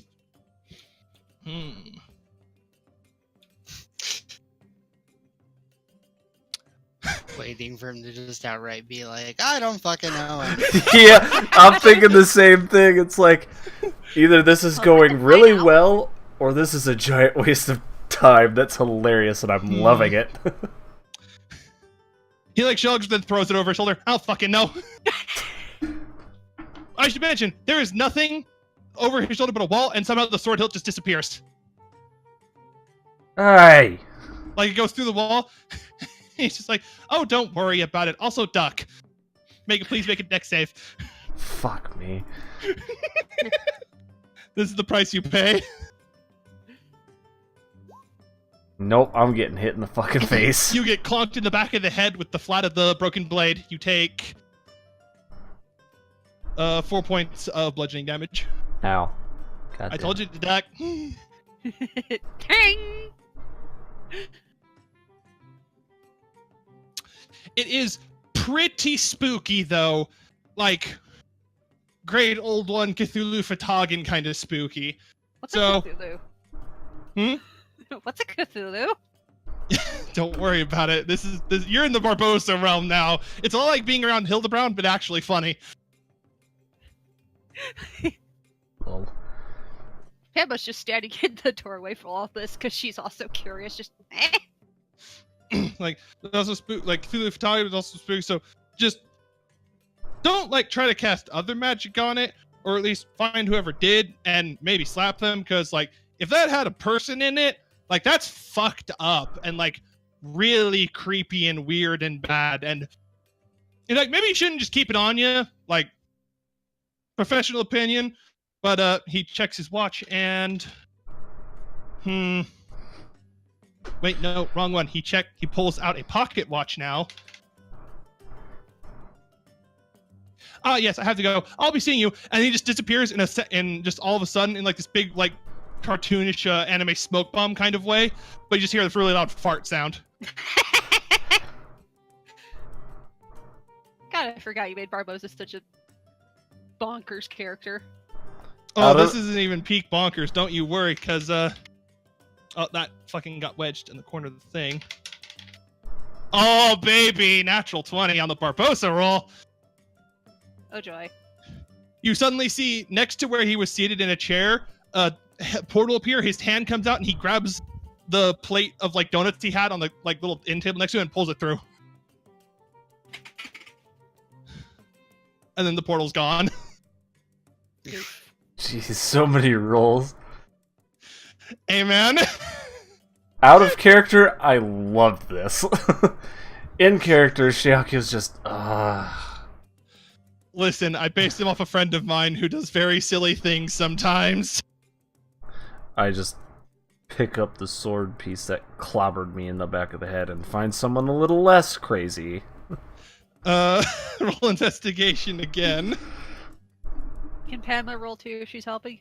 Roll with advantage then if she's gonna help. Or Giacchio. Investigation, you said? Yeah.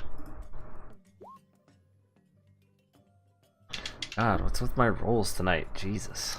You do not find Barbosa again. So that's Good. the good news. Wasn't looking for him. If you're investigating something to look for a magic, you always have a chance to find Barbosa. I have to beat whatever your investigation roll is, though.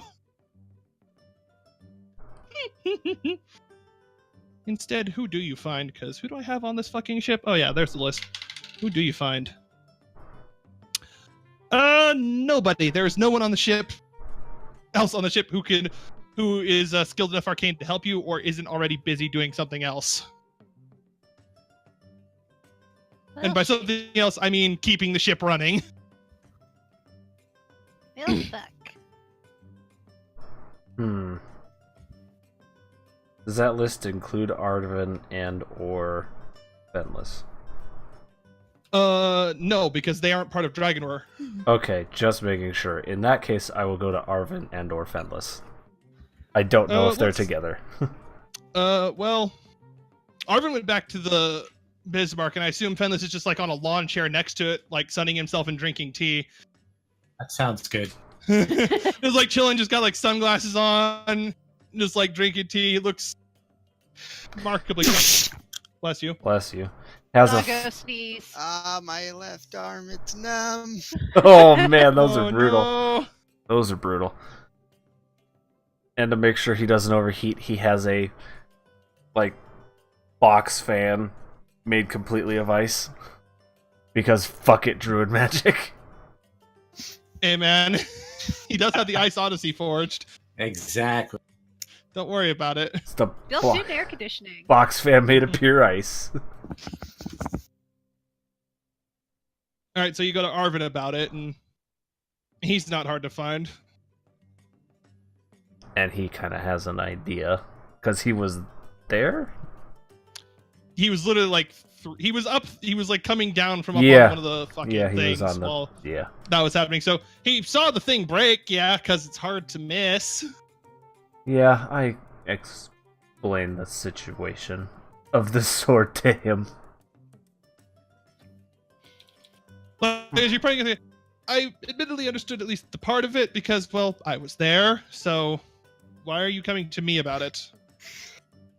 My mother's soul was trapped in it somehow. I know it sounds crazy.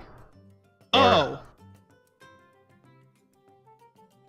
And I mentioned my He interaction turns with to- he turns to Fred, but Barbosa. do you still have that ritual book on you? Yeah, I do actually, I think. Can I borrow it, please? Sure. Going to borrow that, and he's going to then take the biggest chunk of the sword, sit it down, and just using the ritual book, he's going to ritual cast Identify. I completely forgot about the ritual book. Padma's had it. It's how she bound Dimitri as her familiar. Completely forgot about it. Let me also roll this. And that's actually a 20 because he still has reliable talent. But I can't get it to auto make the roll do the thing in this version of the sheet, but that's okay. I can work with it anyways. You know what to add, so it's all good. Yeah. He's just like,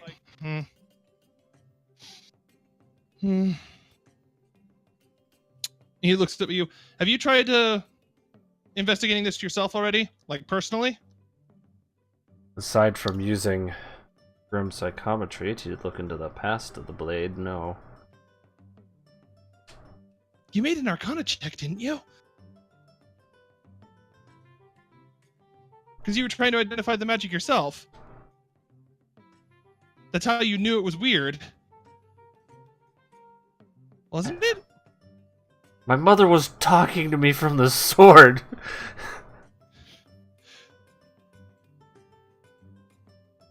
This is me asking you, me DM, not Arvin. No, I think the he's only answering no. the only check I made for it that I can remember was a wisdom check related to grim psychometry. I don't think I did an arcana check on it.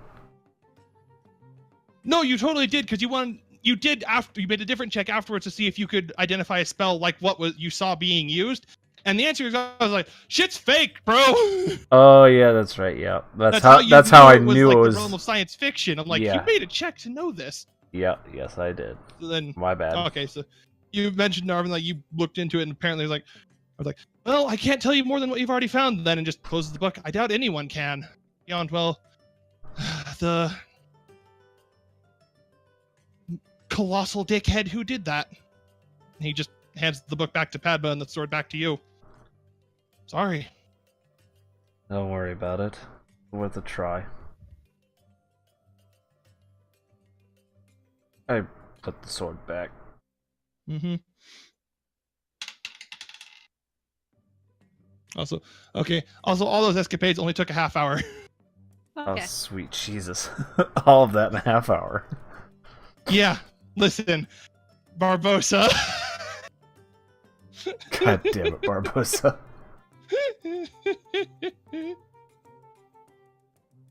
Like I said, out of character, I was loving all of that. In character, Shiakio's just, oh god damn it. Oh god damn it! Why?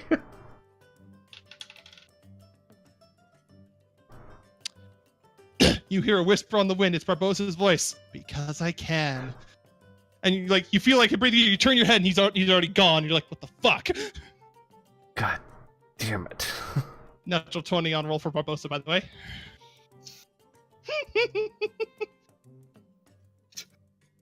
Now that he is aware of you, this will become a recurring problem.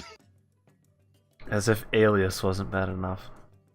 Well, recurring problem while you're within his field of influence. He is not a god in any way. Yet. He's just very strange. Not a god yet. No, just not a god. There is no Yes. yet with Barbosa. Barbosa is just very strange.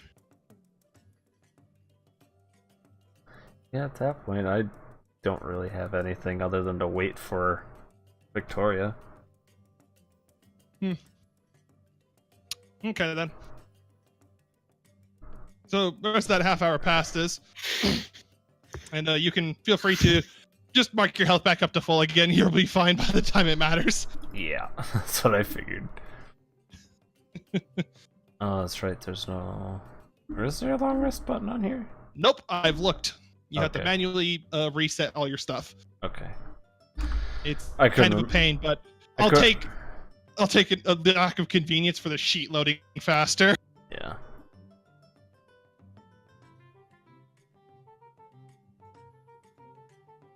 Anyway, Just checking. so after that half hour passes, let me sit back down. Earth. Water bottle, come hither. I'm dying. Actually, I'll enjoy some tea with Fenless while I'm waiting. Because he has good Good tea. choice. Roll an intelligence check. Mirror him. You. Okay. And check. Oh, I almost did save it. The fact that he wishes to partake in tea means he passes the intelligence check. No. There's a DC to properly appreciate the tea with a certain amount of intellect, and he passes the DC. Or do I just look like a bumbling idiot? Well, let me put it this way: the DC is Fenless's casting DC because he's the one who made the tea. Actually, hold on. You might not pass the DC. Let me check Fenless's sheet. What's Fenless's casting DC? So, Oh no, you passed it. Okay. so if I didn't pass it, I wouldn't look cool. I'd You look you silly. wouldn't have properly appreciated the tea. Oh, instead of enjoying it in nice, sophisticated sips, I'd have guzzled that shit. No, you'd probably been like, passed. This is not tea. This is just hot leaf juice. Okay. But Anyway. yes, onward to Victoria. And we need a different music. Where's the music button? There's the music button. Shut up.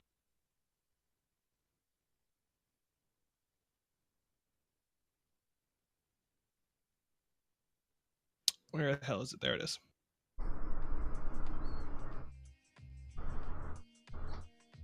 Pull this one back out. As you then head to the meeting room, once things are up, how many of you go along with this, or is it just Arvin, Padma, and Giacchio?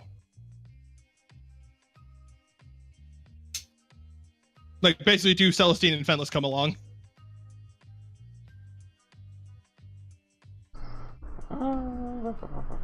Too busy with tea? Too busy being boof? Or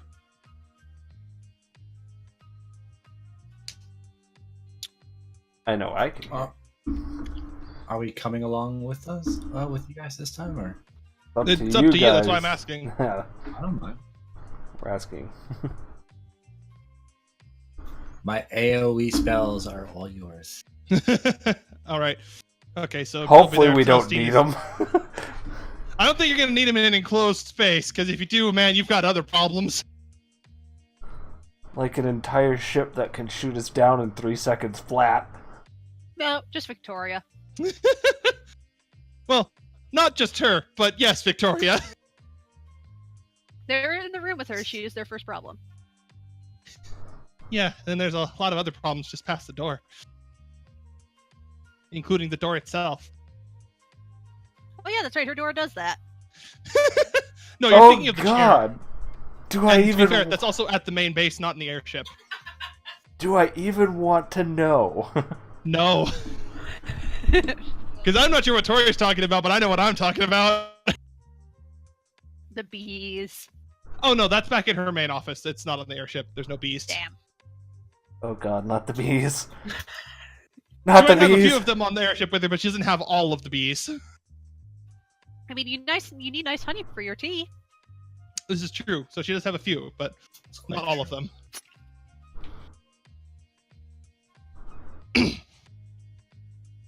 Anyway, you get there and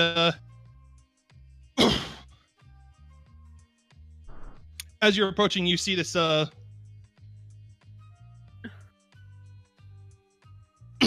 very burly, dark red dragonborn. I think he's like, "You gonna need anything when you're done?" He's like, "I'll be fine." He's like, "All right," and just sort of nods at you guys, and he walks down the other way down the hallway. And just as a reminder, is this day 2 or 3 of us traveling? I know this is on 3, and you guys would be about here. Well, actually, no, this is more like 4. Okay. Day 4, because day you're already 4. in 2 days when this started, so. Just checking. Mm-hmm. When you go in, Victoria is seated on one side of the conference table, and you know it's not been that long today. It's like a little bit past it's around like 3:15 right now. She already looks fucking like just exhausted.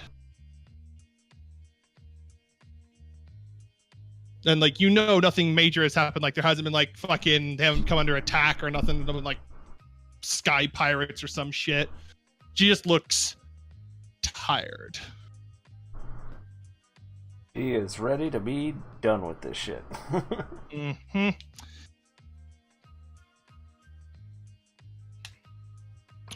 She just gestures toward the chairs. Have a seat. I'll take a seat. Yeah, Arvin takes a seat.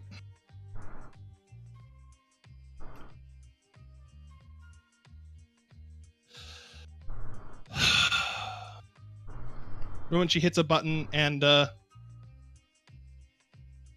hologram pops up showing what appears to be an entire like city island that to most of you is unfamiliar. To Padma, you know that place. Hello, Querno. Specifically Marnat. Yep. So, the Deslins operate out of the city-state of Marnat, just off the coast of Querno. Despite what government officials would have you say, they run the city. They run all of it, everything. Coming, going, trafficking, plumbing, everything. It may as well be less a city and more their fortress. That being said, there's always the throne room. And one of the buildings in the city flashes a different color, and it like zooms in and just shows a 3D projection of a stereotypical, almost stereotypical looking, like, big bad in a fucking like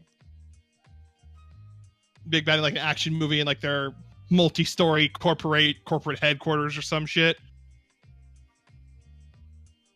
It's a lot like the where the fuck that building is in Saints Row the Third that you can either blow up or maintain after you deal with that one old Belgian guy. Philippe, that was his name. God, it's been years since I thought about that game. Why the fuck did I go there? Anyway. This is their main office in the city. Things haven't changed. They likely still have very intense security on the bottom floor. She indicates the bottom. Higher up would be less, heavily guarded because you're typically expected to go through the front door. Approaching from higher, and she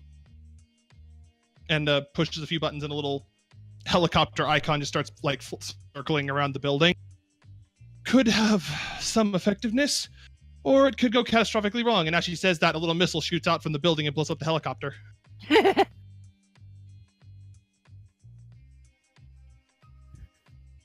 It's very hard to say. It's been quite a few years since I was last appraised of their proper internal defenses.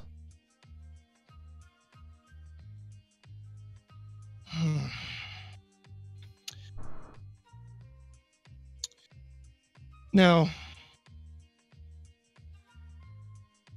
so the denizens themselves, the image of the office building like shrinks, moves off to one side, and you see a few portraits pop up. There's 4 of them. Of them, Padma directly recognizes one, and it's the guy she tried to burn the dick off of.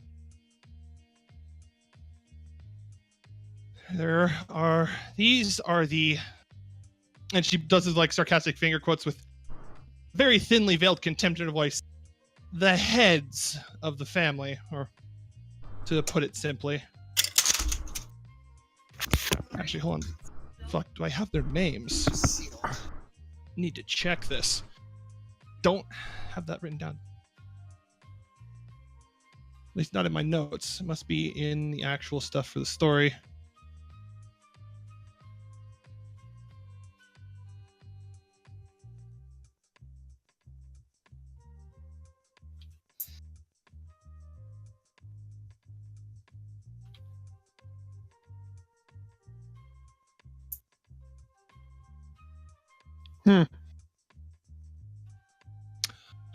I don't have names for them. Like first names. Damn it, past me, you useless piece of shit. I mean, I wasn't much help with that either, all things considered. Yeah, that's true. Oh yeah, I have that, but not Deslin's. It's the time. Am I cutting in and out? There we go. Yes, I can Gil? hear you. It's that time for me. Night, Boof. Dude. Good night. Night. Thank you. Okay. Name generator, you're gonna help me out here.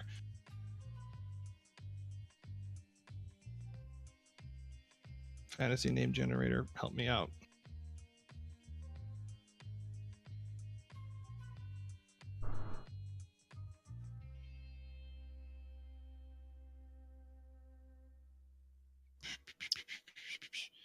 Where is a good one?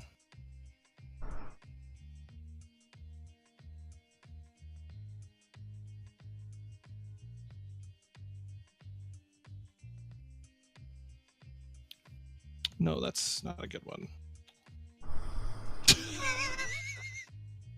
Wow, okay, that's a That's an interesting thing to see on a list of name generators. One is for Power Ranger team. Okay. I say we name potentially castrated guy Vinny, because that sounds like a sleazeball name. It does, but I feel it's a bit too on the nose. There is absolutely a Vinny working for them, but it's not. It's absolutely not one of the higher ups. Fucking. Watch us by pure chance run into him.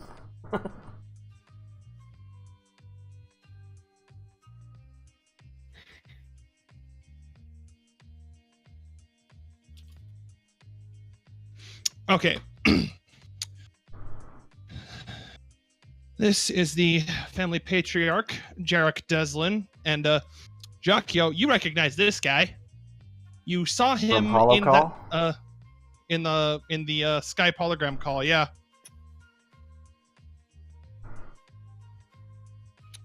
Very impeccably dressed, like sort of relaxed but still kind of smug look on his face. Very clearly some horse-like features to him, most notably his ears.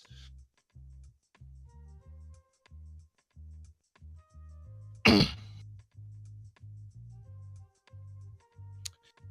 then there is his eldest son, Lanner, and she gestures towards the one who Padma almost removed the dick from.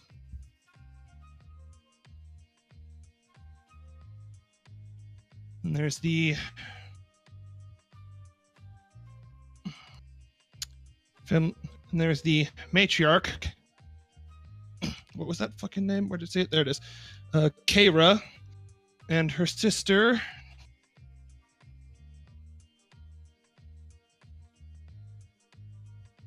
And her sister Nara. If you want to be rid of them on a larger scale and not just simply hinder their operations temporarily, you would have to simply kill all four of them.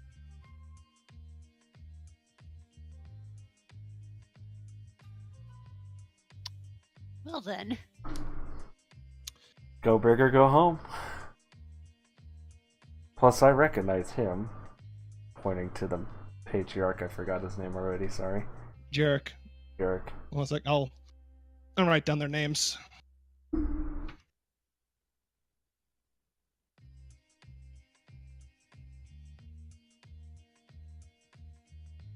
to remember who all I saw in that holo call. Jarek, obviously. Jonah? Yeah, Jonah was there. Jarek, Jonah, Onyx, who's dead. Now, Galem, the guy who, soul munched your mom into a sword. Faust, and was he? No, he was gone. And then there was one other who was already gone by then.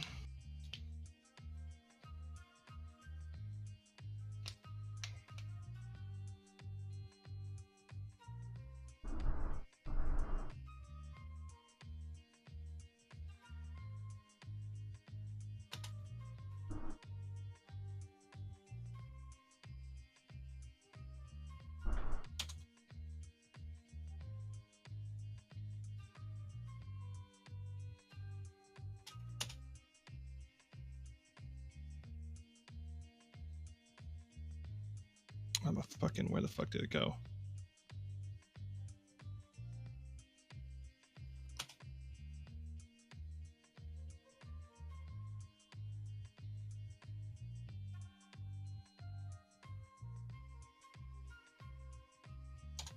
There you go. I put it in the Katara campaign chat. Thank you.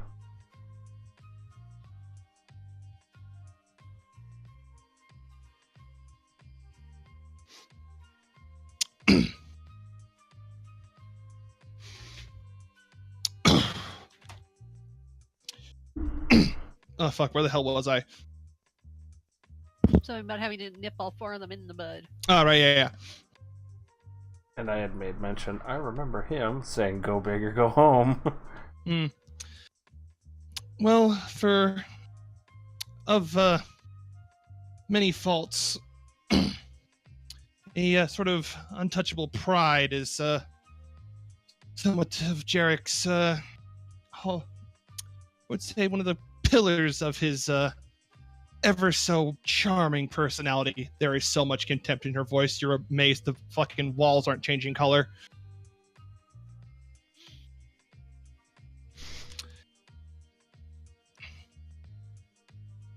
The only perceived little imperfection in his armor is, well, naturally his own mortality. He is well aware that he will eventually, well, die and have to leave his empire to someone else. But even then, he still insists on effectively being the heart of his own empire. Carve out the heart and the animal dies.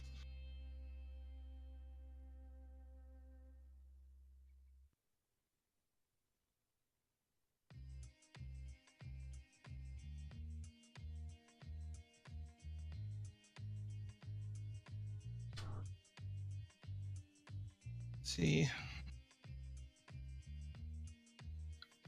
She hits a few more buttons.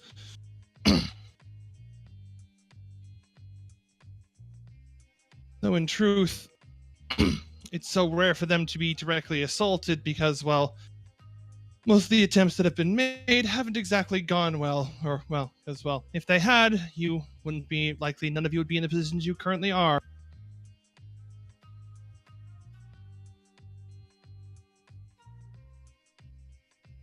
And tell me, Arvin, was it? And he nods. Does this voice sound familiar to you? She hits a button, and underneath Lanner's picture, a little soundbite thing plays. And like Arvin and Padma both like reflexively kind of lock up because they both recognize the voice. Padma it's a little bit harder to mention because he got cut off halfway through with screaming. Because, well, you were trying to burn his junk. I went in with a nightstick and a sushi knife. I thought you grabbed a poker out of a fire pit. No, it was a nightstick and a sushi chef knife. Oh, well. There's no fire involved, just sharpened blunt instruments. Okay, then yeah, still screaming. It was still cut off with screaming is the major point. Arvin's like, yeah, that's the voice. Victoria nods. Well, his little role in the Empire is dealing with magical artifacts. He may be a uncultured slob and capable at even basic mathematics, but he has a, shall we say, a knack for the arcane. And appraising the value of arcane items of any sort he finds.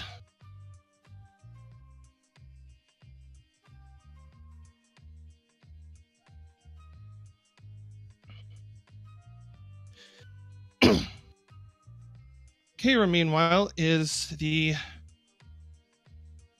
she's not the most businessly minded one of them, but if you need someone to handle, if you're in the mafia business of dealing with protection or things such as assassination or even just hiring squads of goons, well, she's the most likely one you'd want handling that for you. Yakio's ears perk up at the mention of assassination. It's likely there's undoubtedly she isn't able to do most of it herself anymore. A few injuries in the past put that a damper on, but last I heard she was still training their assassins. They're quite effective, but don't discount her in a fight just because she's injured. Even if she can't quite do it as subtly anymore, she can still, kill someone exceptionally dead in a very short order.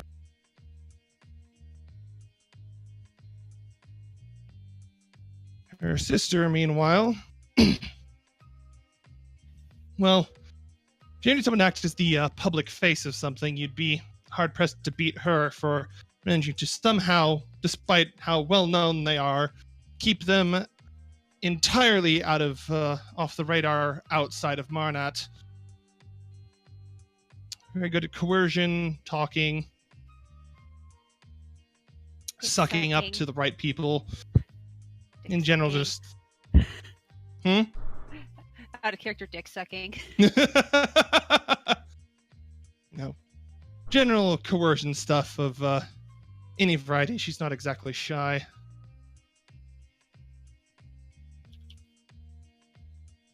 You can almost say she enjoys it in her own twisted way.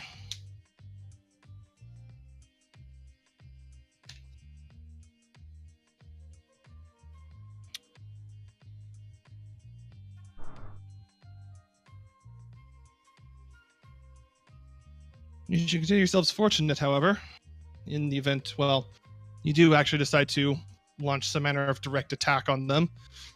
A fifth image pops up. There's no picture, and you just see a name, Gaia Desland.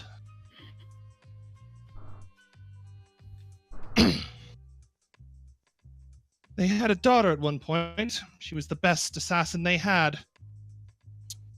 But, well, she made her first and last mistake on the job, and she's long dead.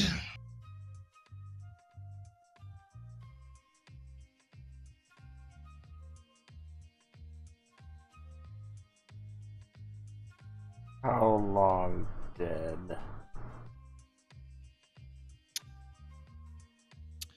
Long enough. I watched her die.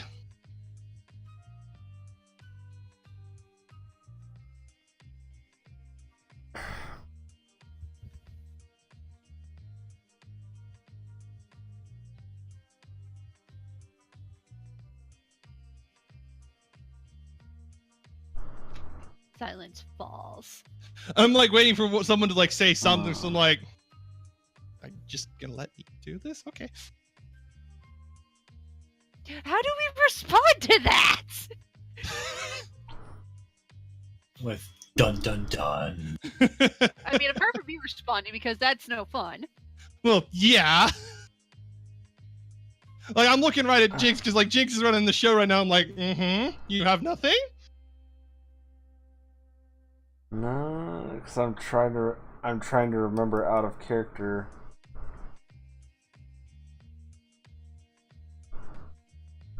Because I think I had found from the network some news article that might have pertained to my mother dealing with an It's an assassin article or that something. you now know because you saw how your mom unfortunately perished.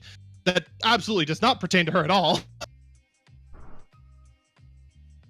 There was an article about assassin who is believed dead because, well, they found part of that assassin's destroyed face, where their sniper rifle was obliterated along with a good portion of one eye.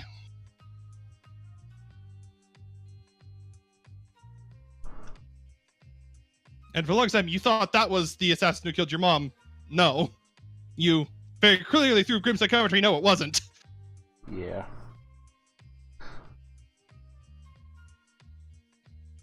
But now with that comment, I connect the dots that Toria's the one who obliterated said assassin. Or am I thinking wrong? You feel free to think whatever you want to think. I'm not going to give you the answer. In that case, Shaka is just gonna give a slight impressed smirk as he sits while Victoria continues speaking. So consider yourselves lucky, and she dismisses the image of the little profile for Gaia.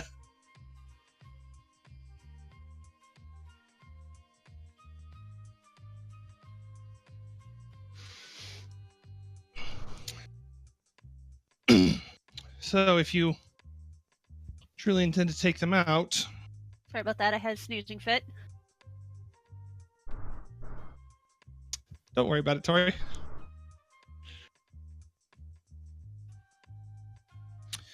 You intend to take them out, well, you could go the direct route through the front door. It pans back to the image of the building and it zooms in on the base on the bottom floor.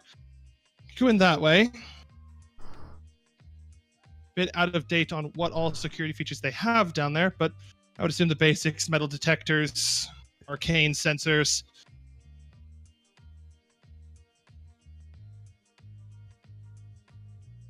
And similar such nonsense.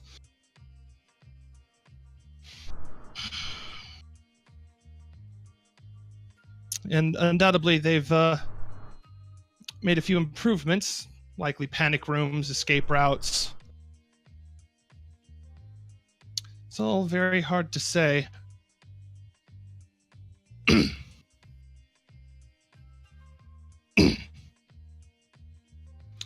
But it zooms back out and zooms to like the top half of the building. Even said wish to be significantly less subtle, and it just shows a picture of a flying bus just crashing into the side of the building. You just like you see this little hologram bus just. It looks like it ramped off another building and went in. It's even less subtle about it. You could quite likely catch them by surprise and have a better shot of getting in. Or you could take the most direct route and just the little bus like flickers out from the thing. It cuts out to the building and you see a bunch of little red blips appear around the bottom and just blow it all to Kingdom Come. And the base of the building just like explodes and it all comes crumbling down.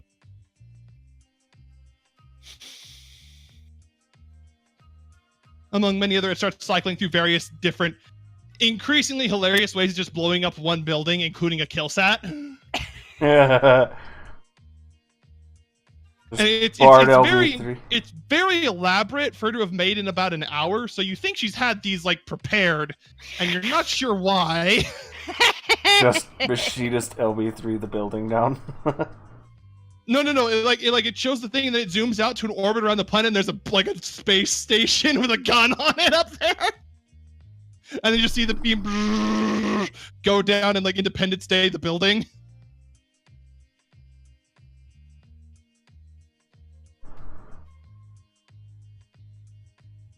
It's like 5 or 6 different, like, just pick your favorite action movie like climactic scene here and just have it like blow up the building somehow.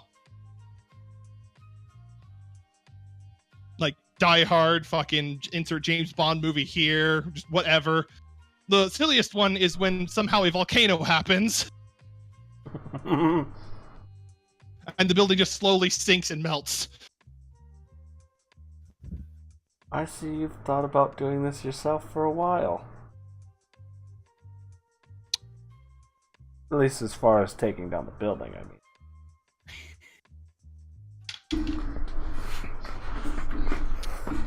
It kills time some days. Things can be slow. Very straight face.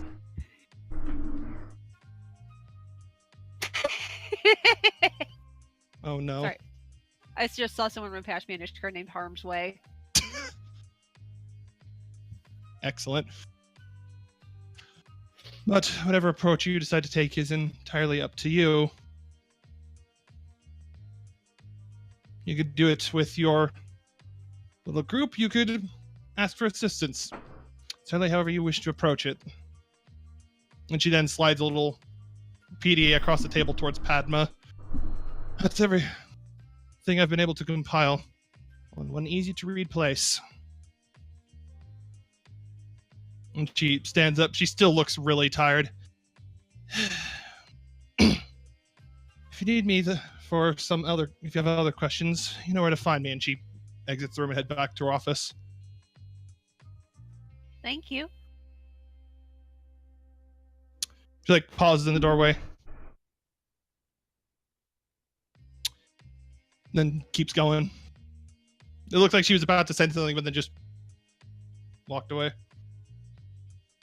Huh.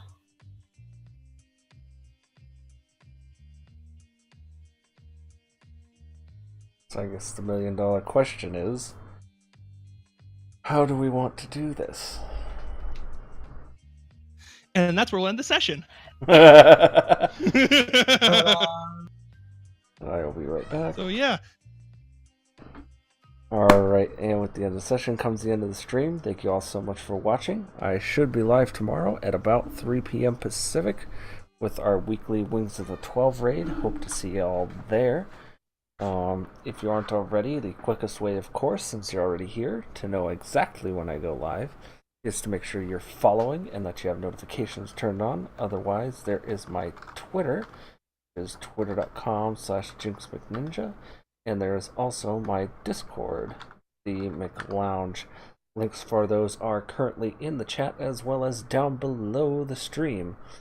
So yeah. Again, I'll be live at about 3 p.m. Pacific tomorrow with our weekly Wings of the 12 raid and Final Fantasy XIV. Hope you all have a wonderful rest of your night, day, whatever time it is for you. And until next time, guys, peace.